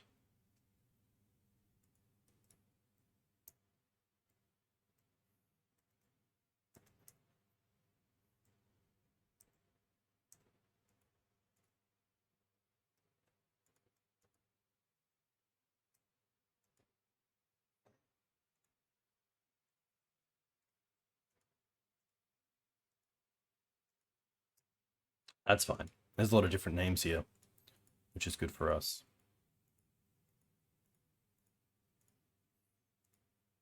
I assume it's Swords to Plowshares, but thankfully we're kind of in the clear.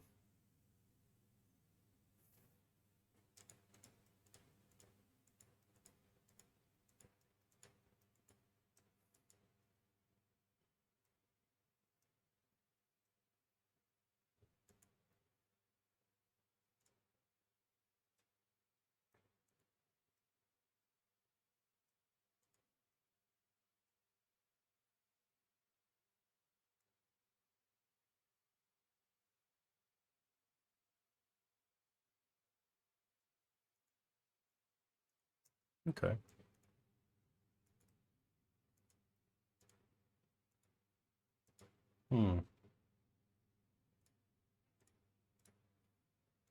I'm happy to brainstorm in response here. Carpet's really nice. Let's put back Endurance and then Path.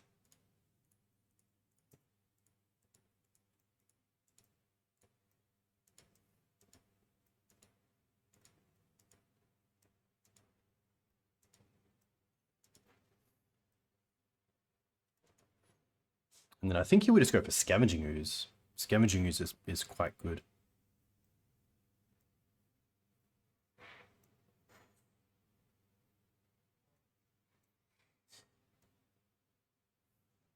Off the carpet.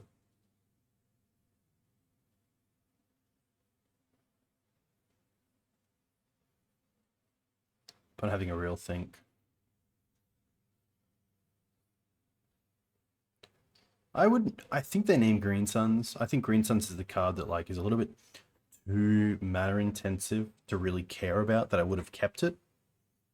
They name Path. Okay, that's fair.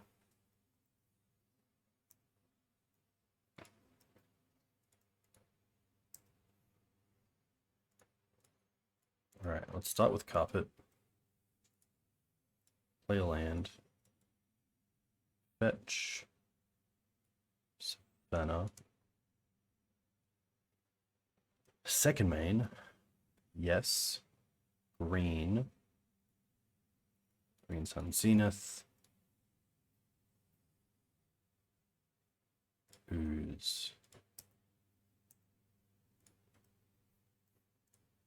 Could have gone for Collector Ouphe. Doesn't get around like the other half of the combo. At least Ooze here is also like a nice piece of interaction. That is also just a threat.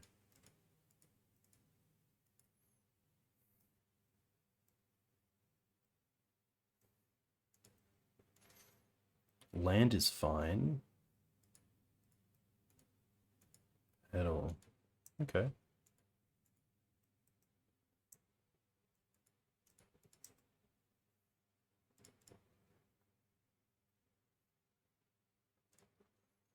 Get another Savannah. Eat the Narcomoeba. And then here I might as well just eat the Saga.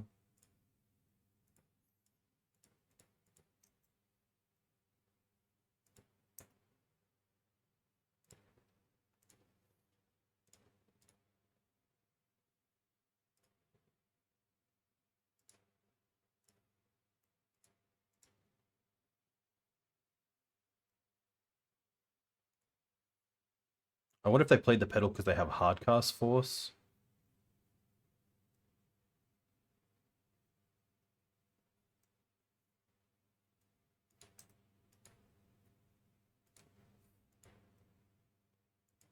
Which honestly I wouldn't mind. Because then we just get to eat the night. We have the Outland Liberator as a backup. Yeah. They have one card left.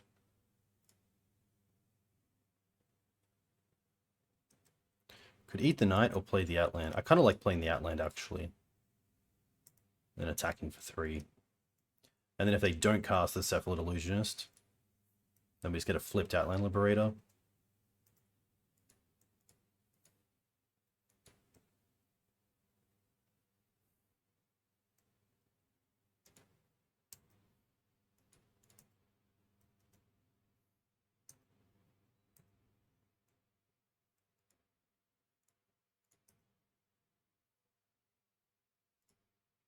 Let's go for... I guess we go for green. Play Teeg first. And then use Karakas to path this. Oh, there's Oracle. Let's just eat that now. Yeah, and Screws gets there. Hell yes. Nice. That always feels really good. All right. 2-1. Nice little comeback from the last game, which is really cool to see. See you in round 3. Round 4. Cheers. Hey team, welcome back. Here we have a 1-lander on the draw with double Hierarch. I'm a fan of mulliganing this. Big reason is a few things. On the draw, Noble gets dazed, Wasteland, Bolt, Wasteland, don't draw into another land, and our play is just Noble and Mum. In a Bowmaster kind of world, I'm not a big fan of this. I think there's a better 6. Another 1-lander, but it does have Daze as well, which is pretty interesting. I don't typically want to go to 5, so my thought process does change a little bit about a 1-lander here, and about trying to find a hand that is still fun in a 1-lander. Like before, with Bolt on the Noble, we have the Daze to save it, so that's good, and also Daze saves the land from Wasteland, so it kind of gets out of that hole. The question is what I want to keep. I think we bottom the Endurance here, just because the Lavinia could be a really solid turn 2 play if this is going to be a combo deck.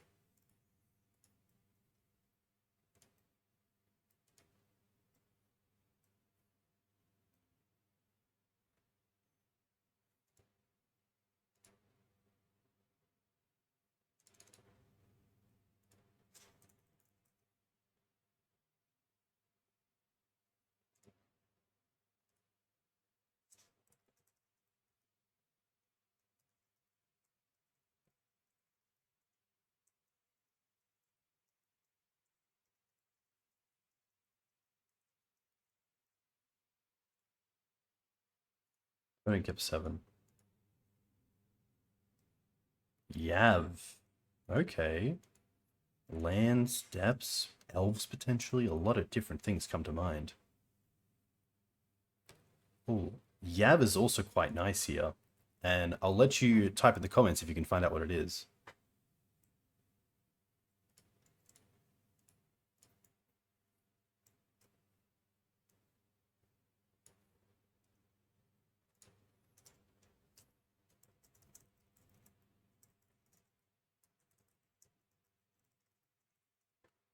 It is that we get to play the Windswept Heath tapped if we want to keep the shuffle effect for the Brainstorm, but I actually really like just getting the Trop here because it turns on Daze. I think that's more important in this situation.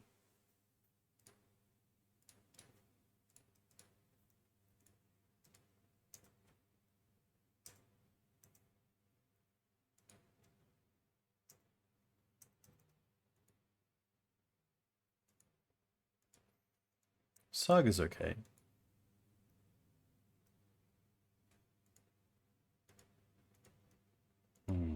Okay. Ooh. Yes.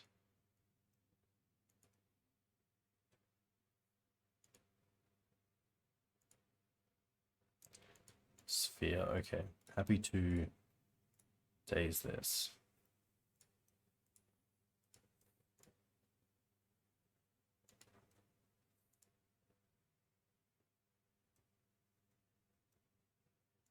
Literally Outland Liberator off the top is what we want here. I think I'm also happy just to Brainstorm to find a Wasteland potentially. Hierarch. Okay.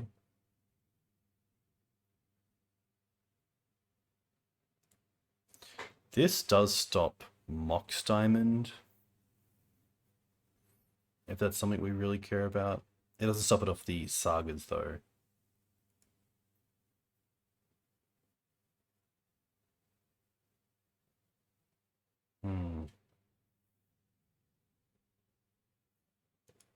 I think potentially it's worth holding off the Brainstorm for another turn.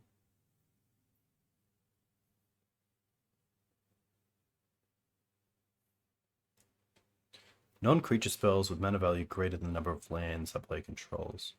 So Loam is an issue, Exploration isn't an issue, Crop isn't an issue. A lot of things aren't issues.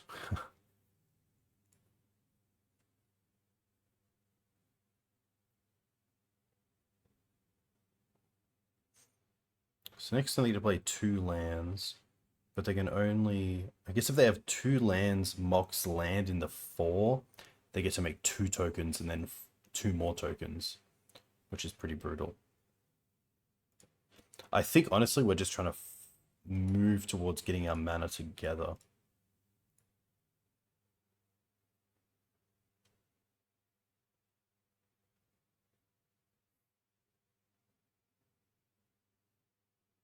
So get the nobles in play and then potentially the mum.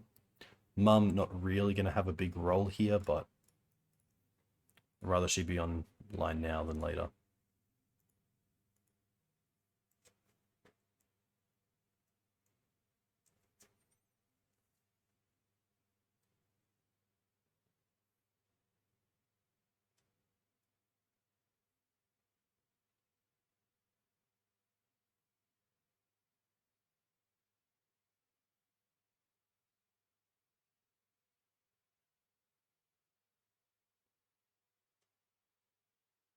Bog me. That's not too bad.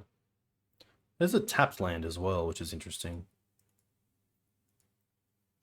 Now what's this? 2 mana.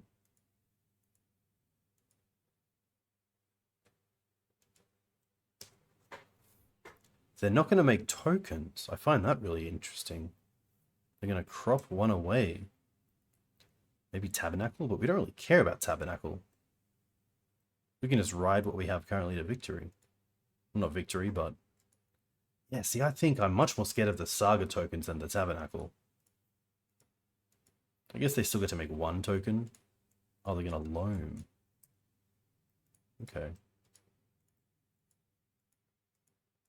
Hmm.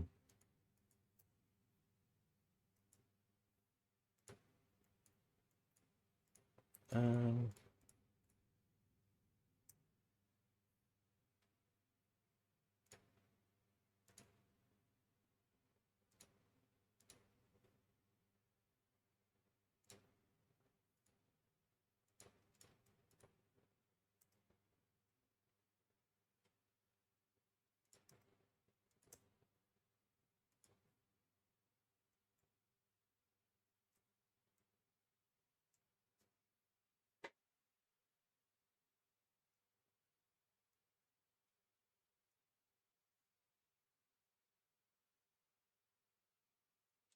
Another crop.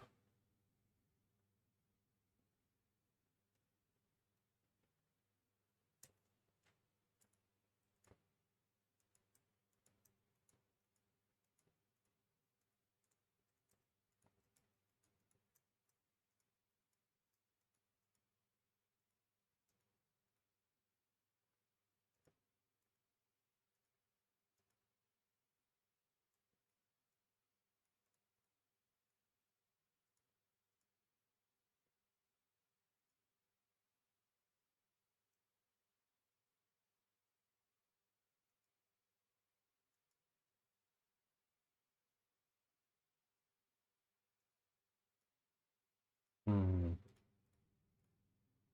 I try to find endurance here, but I think it's going to be GG's. Yeah. Tough. Definitely not the start we want against that sort of deck. We like the forces, we like the ley lines. I don't mind the paths, like over a sword. Lavinia isn't great. Mum isn't great either. Reflexes is interesting, especially as an untap on Knight. Daze isn't great either, but... What else are you really going to bring in? Maybe Daze on the play isn't too bad, especially with Force of Vigor to hit things like Mox Diamond, Urza Saga, Exploration.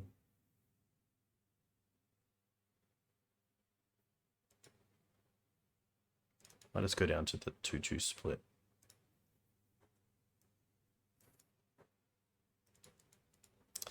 No, it doesn't really do a whole lot. Okay, we could put back the Dryad Arbor and then try to go for Green Suns for Night. Or Green Suns and then Night turn 2. I don't mind that.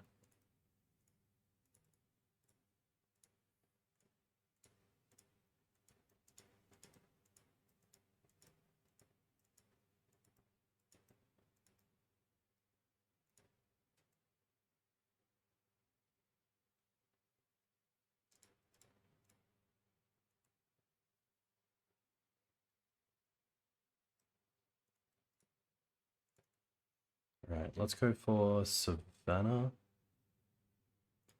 to Dryad Arbor.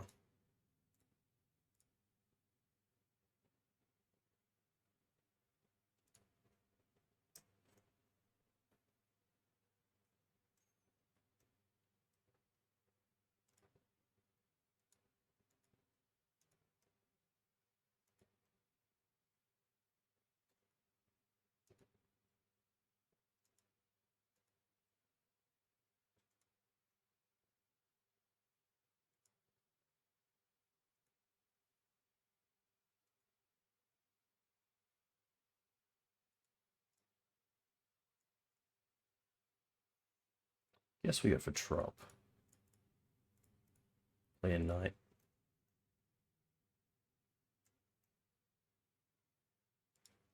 The explorations aren't that scary without an engine. So if they have a loam, it's pretty good.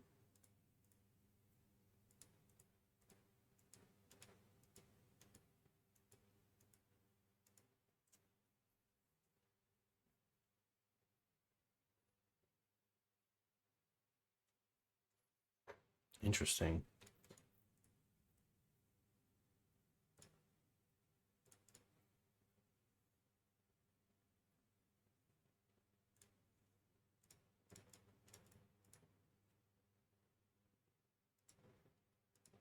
I'm just going to pass here. I don't want to run into an endurance.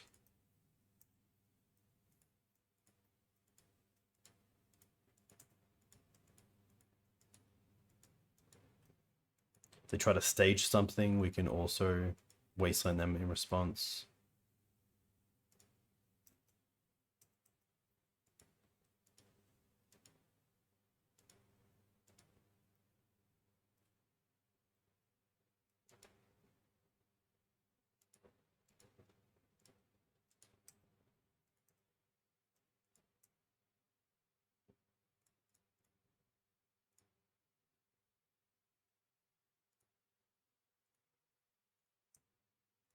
Now we don't actually have to worry about too much because we can pay for the knights. If they have a endurance, we can still just wasteland ourselves if we really need to.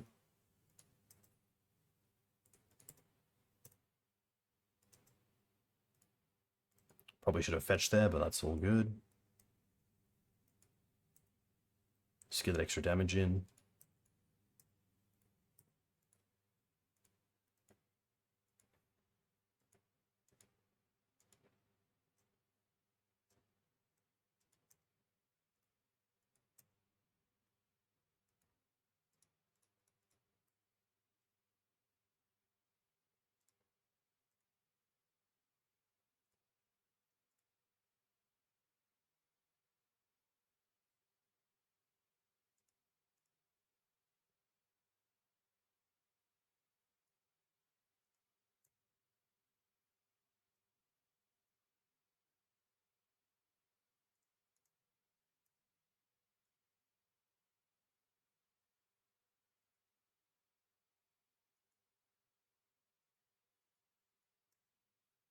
Endurance is fine.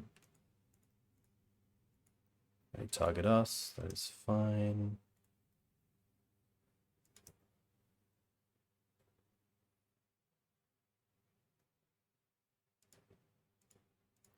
Blocks, we can then fetch. Go and get Trop. And then we might as well draw a card.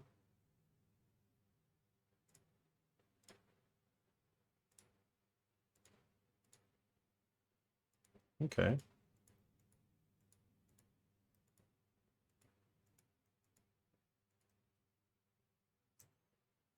Happy to allow this.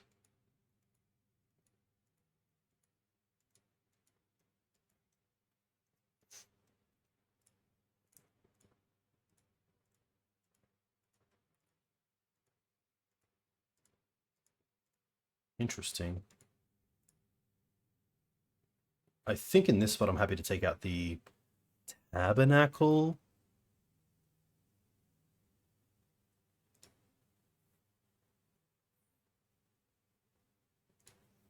Just because we have other things for Dark Depths. We have the Karakas.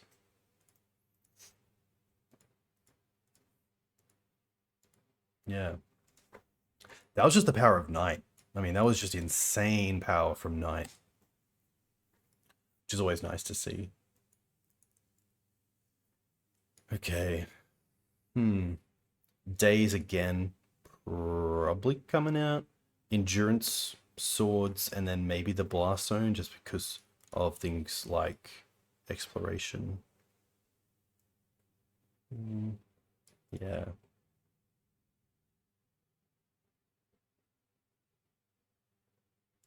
Yeah.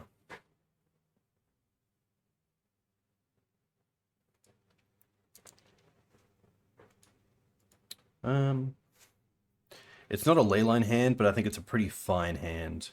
We have interaction in both Swords and Wasteland. We have Graveyard Hate in Ooze, and we have Acceleration on turn 1 with mana for Daze. So pretty happy about this.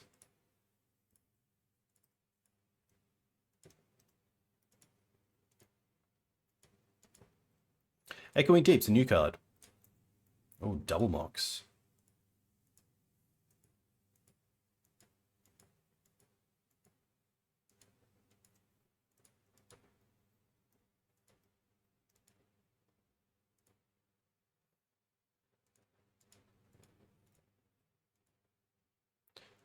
So Deep becomes a copy of a card in of a land in a graveyard, in any graveyard that is.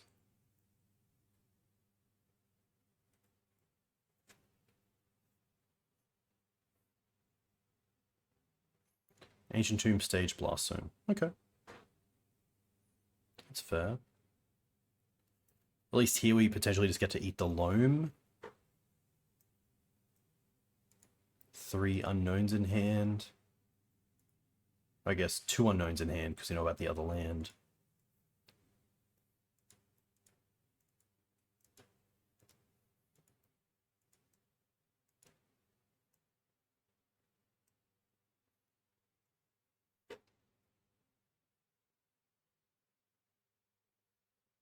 Honestly, if this Noble survives, that's what we want. Okay, 1 unknown in hand. Nice.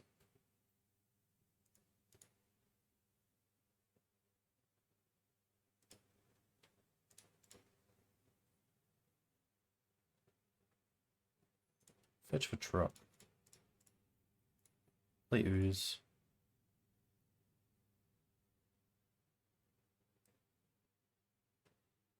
Eat Loam.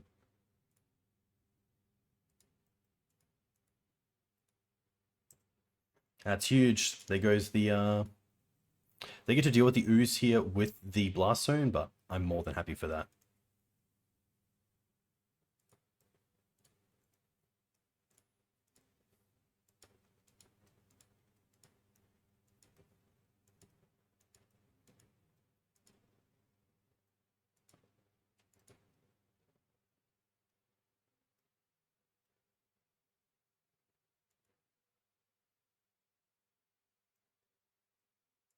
Use the zone to take out the Ooze. That's going to be okay.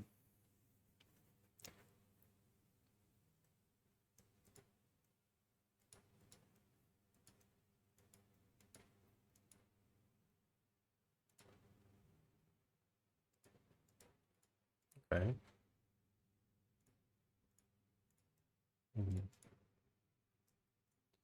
Probably just a case here of Noble. I don't want to show the Wasteland just yet. Doesn't really do a whole lot. They can copy it with the stage as well and then Wasteland me, so I'd rather just play the Misty here as an unknown, attacking with the Noble.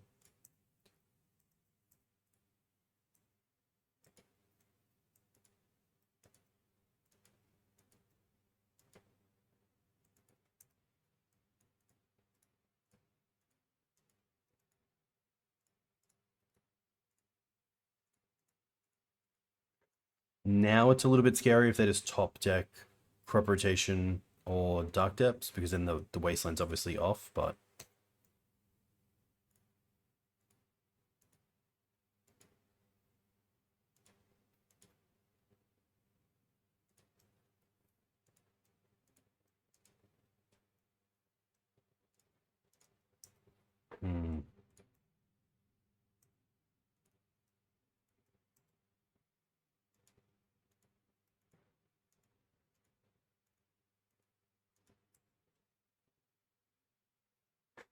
I probably don't want to show the Karakas or the Wasteland here, so I'm just going to run out the...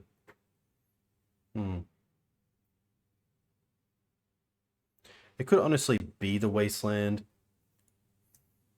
just to take out the Blast Zone. They can copy it with... Oh, they don't even copy it. Wow, okay. That's quite nice.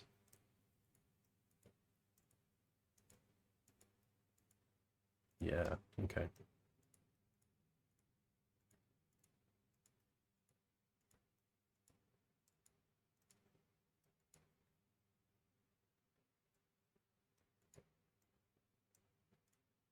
Well, they don't crack it. Wonder why.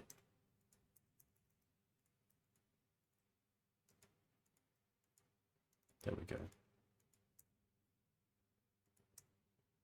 They do lose their exploration, which is huge as well. Like, is that really worth it?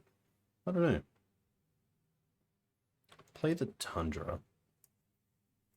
And pass.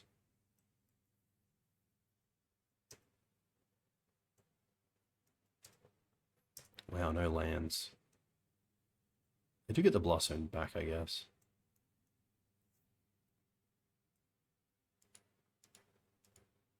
Well, they can copy my Wasteland. Yeah, okay.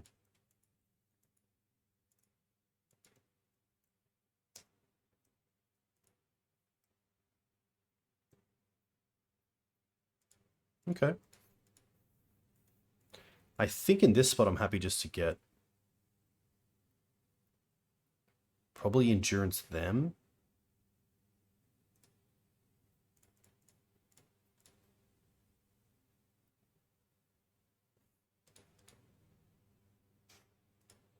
Could go for Questing Beast, but I think that's just... I think I have to stop the loam.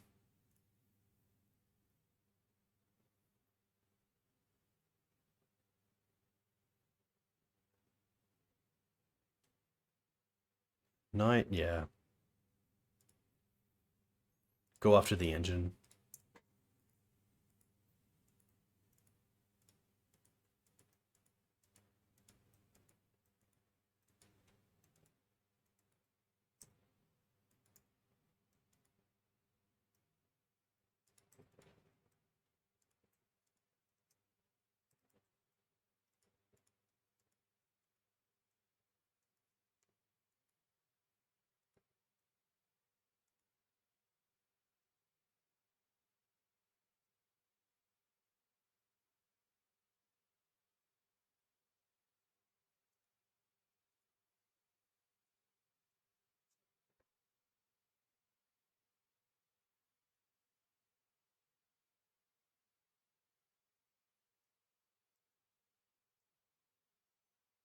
Question is, do they Wasteland? Okay.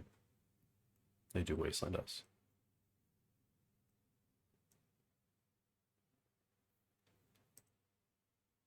That's fine.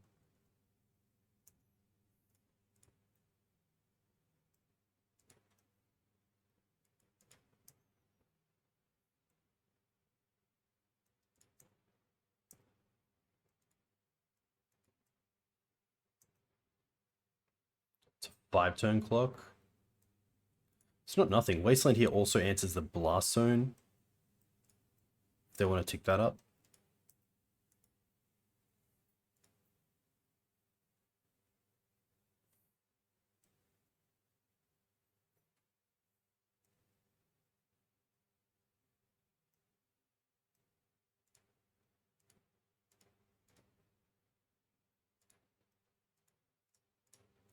Which I am happy to try to do. Crop. Okay.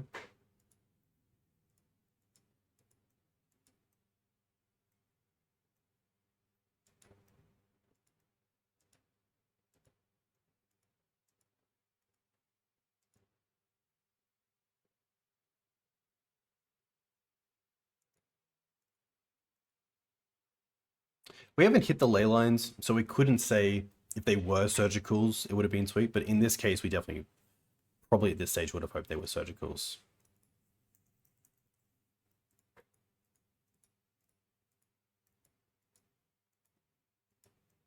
But I think loam here, well, with exploration, yeah.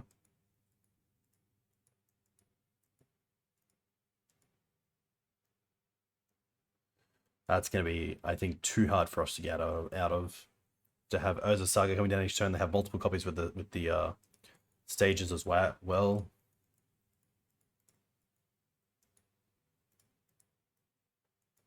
Yeah. Tough. All right, we'll see you in the 5th and final. Hey team, welcome back. We have a turn 3 Questing Beast. Let's go. Well, let's see how this goes. We are currently 2-2 as well, going down to lands and Grixis Delver.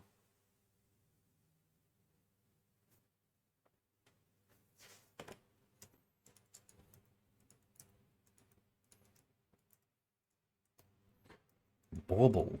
Okay. Bauble themselves. Interesting, knowing if they want to fetch or not. Alright. Let's play the fair game. Off basics here is quite nice. I don't mind that.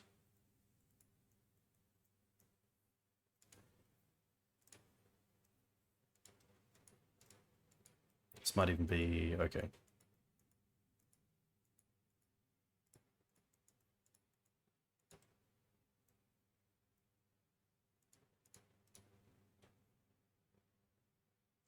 I'm actually happy to play the Liberator here. It's not going to really matter. If they want to Daze it, that's fine. But it does keep either these at bay, or it's a bolt target, which at this stage I'm happy for it to be a bolt target.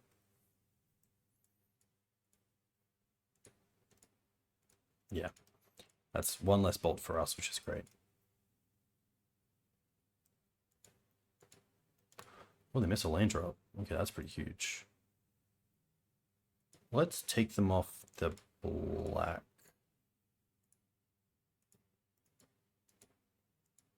Oof.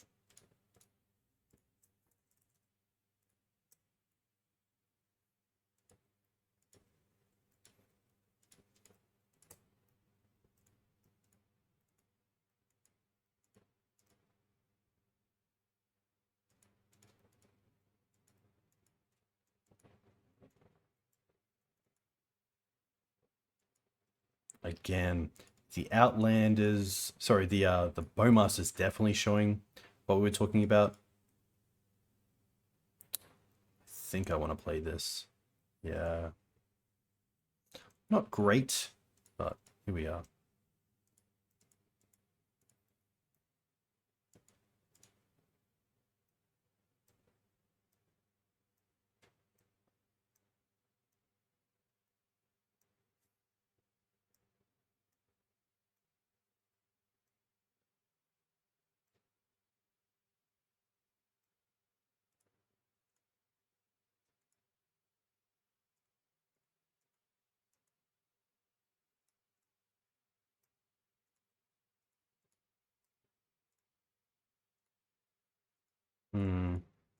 It's a pretty easy in session.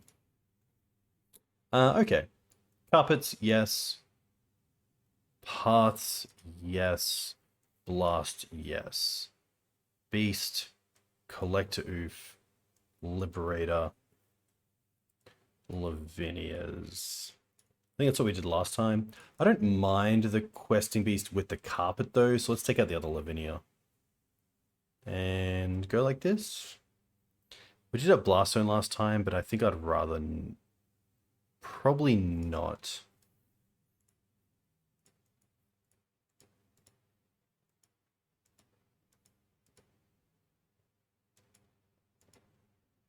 But yeah, sadly, like, double basic and double noble, it's like, yeah, mana, woo! And then it's like, oh, okay, double Bowmaster. Okay. that was a dream crush.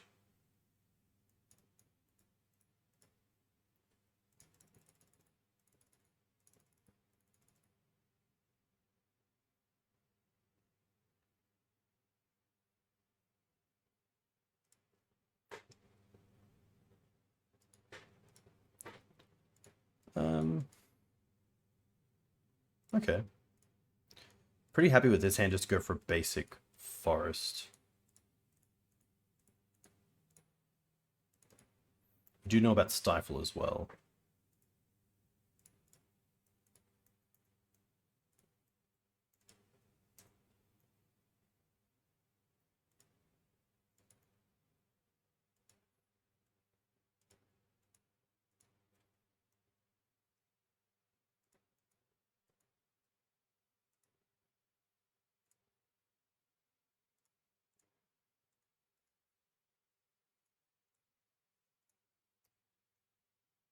A little bit awkward with like wastelanding a Volk, but I'd much rather see them try to get something onto the field. Oh my gosh, okay.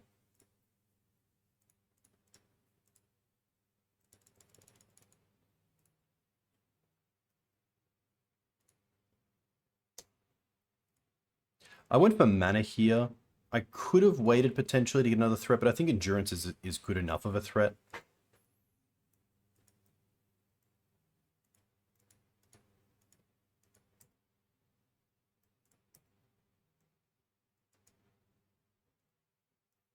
Also can just attack for 3. I don't want to play the Carpets just yet, because I do want them to play a land that is not just a fetch land.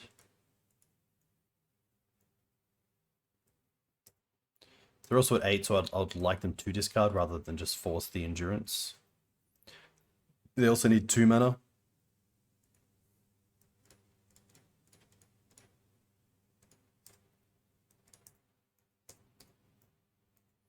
For Murktide, so I don't need to actually cast Endurance until they play a land.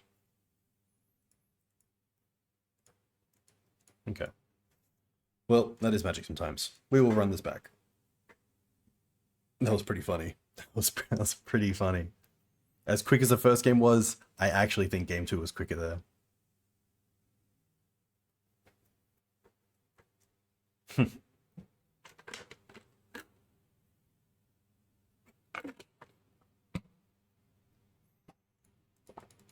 No, look at this mana. Ugh, that is the word for this hand. Mulligan. Okay. A lot of mana, some removal, and interaction with Brainstorm. I don't mind this.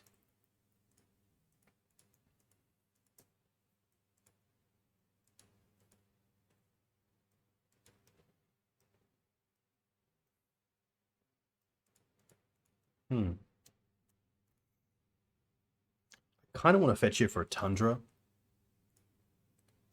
Just because then it also turns on Brainstorm into fetch.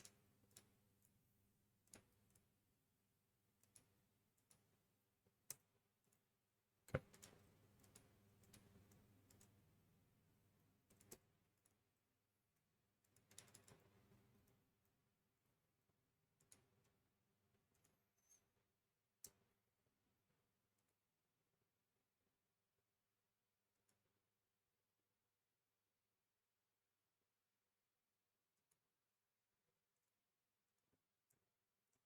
Didn't bring in Blast Zone, did we? No, that's fine. Oh, that's cool. Interesting.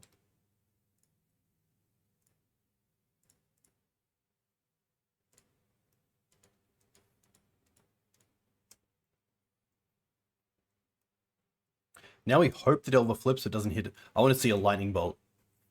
Booyah! No, okay. It isn't a land, though, which is huge as well. Or at least so far isn't a land. Okay.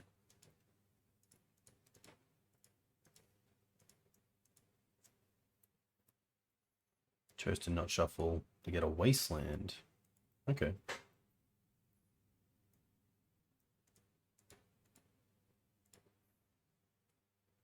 I'm happy to Brainstorm first because of the Daze. And if we find a Wasteland, I'm happy to Wasteland them. We don't. We get to put back land. Reef? What am I doing this turn? I'm playing the Noble and the Daze. So I think we just put back Trop. Actually, Savannah fetch on top. Play the Trop. Play the Noble.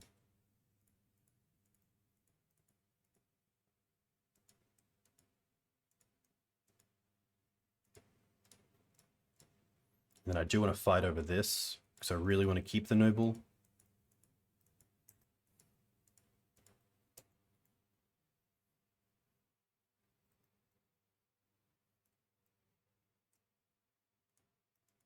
Delver does not flip. Okay.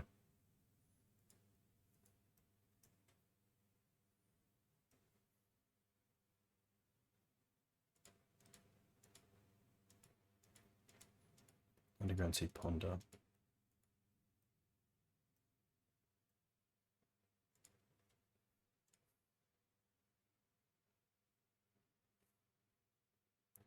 kind of like trying to get the Ooze into play.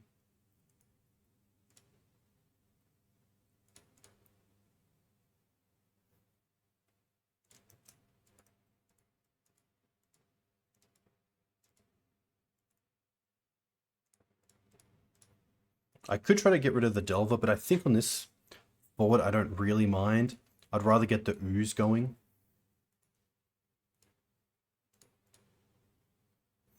And then I could eat the Murktide here. Or I could hold up Reflexes, which plays around Bolt on the Ooze, which I think is better. But you never know.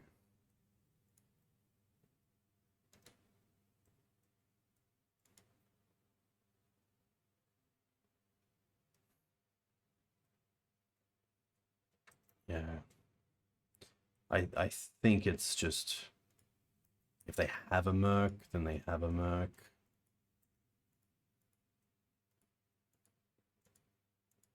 Oh, okay. I want to see them try to bolt the Ooze.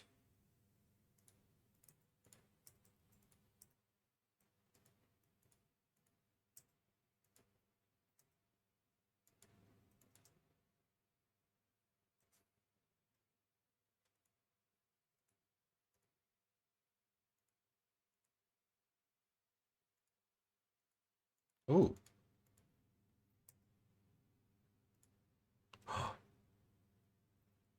Oh my gosh. Oh my gosh. I think this works out the way it does.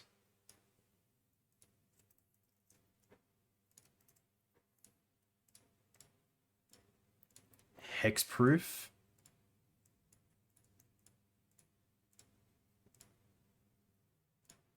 Oh my gosh.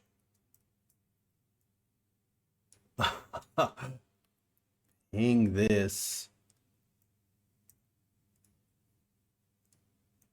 They no longer get a 1/1 because it didn't work out. And also, we get to eat it with... Didn't it deal? Oh, it's a 0. Okay, that's my bad. That's all good. Apologies. I thought that was much better than it worked out, but it wasn't. Okay. Let's start eating some things.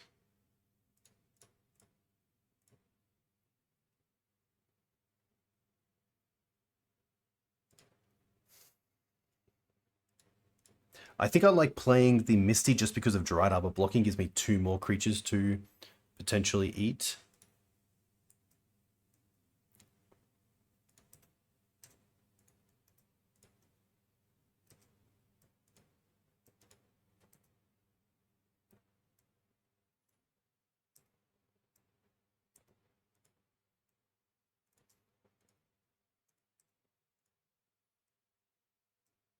Honestly, maybe the Reflexes wasn't worth it just there.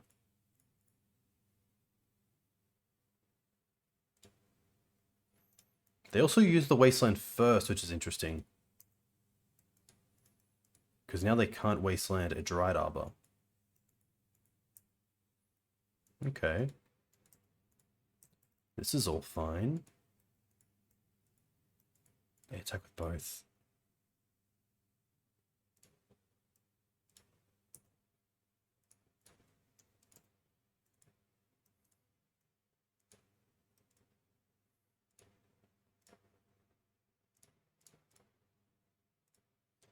Eat Orc.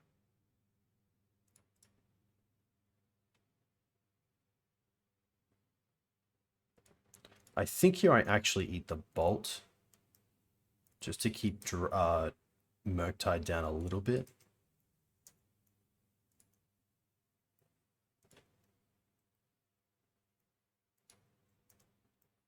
Murktide would be a 5/5, but then if we eat the Dryad Arbor, it becomes a 6/6. They kept the Delver back. Wow. In that case, they must have a Bolt, and therefore I don't want to do anything here. I guess if they block and then we eat both Hierarch and Dryad Arbor, it becomes a 7/7.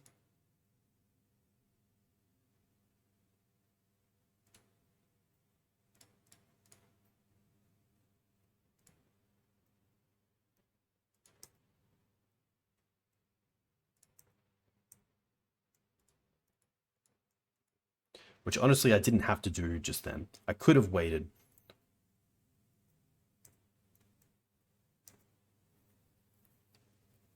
But now we also have potentially lethal with protection thanks to Mum.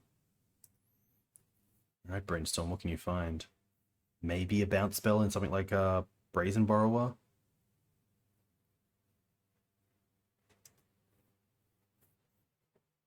They fetched to 8, so we do have lethal. They need an answer here.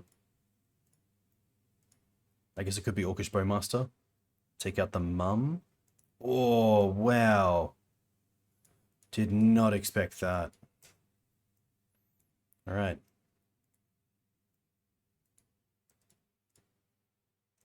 I think honestly I'll just hold this.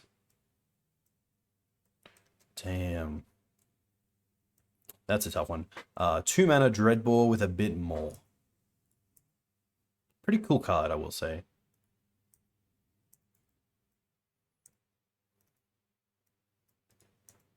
Alright, threat. Come on. It does run into Daze, but I don't think I'm in a position where I can play around Daze. The last land to grab as well.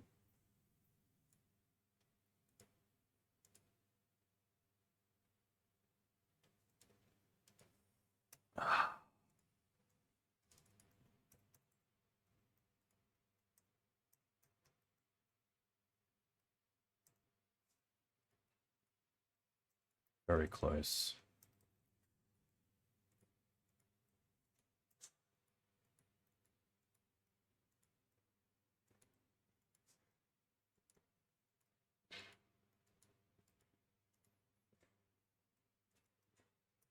Just a pass. Interesting. But keeping. What does that mean? That's good for Murktide.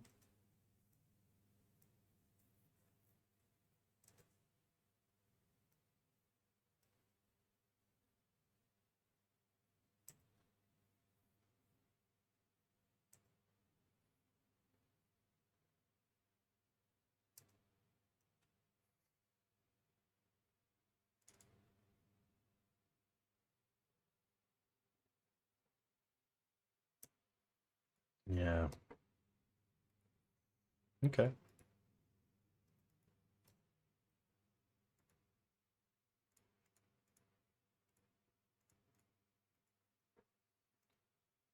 All right. Come on, deck. Nice. There we go. They have 1 card left. That lands.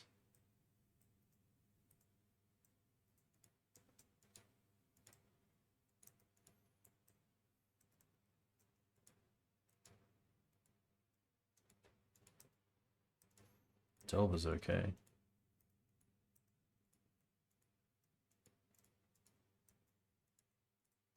Alright, we're attacking no matter what. Wasteland's not great.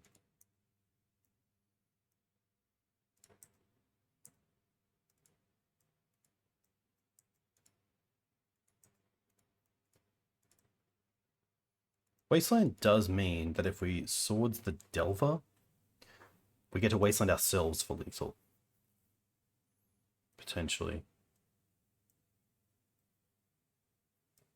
Unholy Heat. Okay, that's fine. You still can't attack here, I don't think.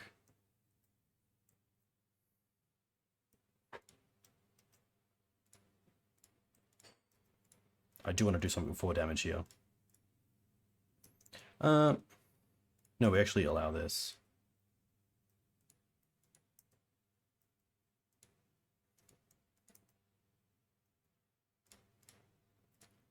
Swords Bowmaster.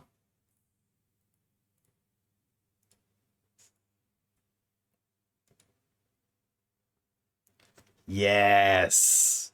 Yes! Really nice to get back against Grixis. And also finish with a 3-2. Which was pretty tough. But yeah, the deck turned up when it really needed to. We saw the challenges that BANT has right now, especially in just Orcish Bowmaster, which is pretty much always going to be a playset when you run into it as well, which is pretty tough. I think Questing Beast is a nice threat for this deck because you do have Knights, but otherwise it's a little bit... Obviously, you have a lot of non-creature spells, so yeah, it's important to have like a way to win. I think Tireless Tracker would be pretty interesting in this sort of deck. Animar was always a card that I liked because it just has a little bit of protection. Animar, sorry, one second. Animar MTG. There we go. Get the Scryfall.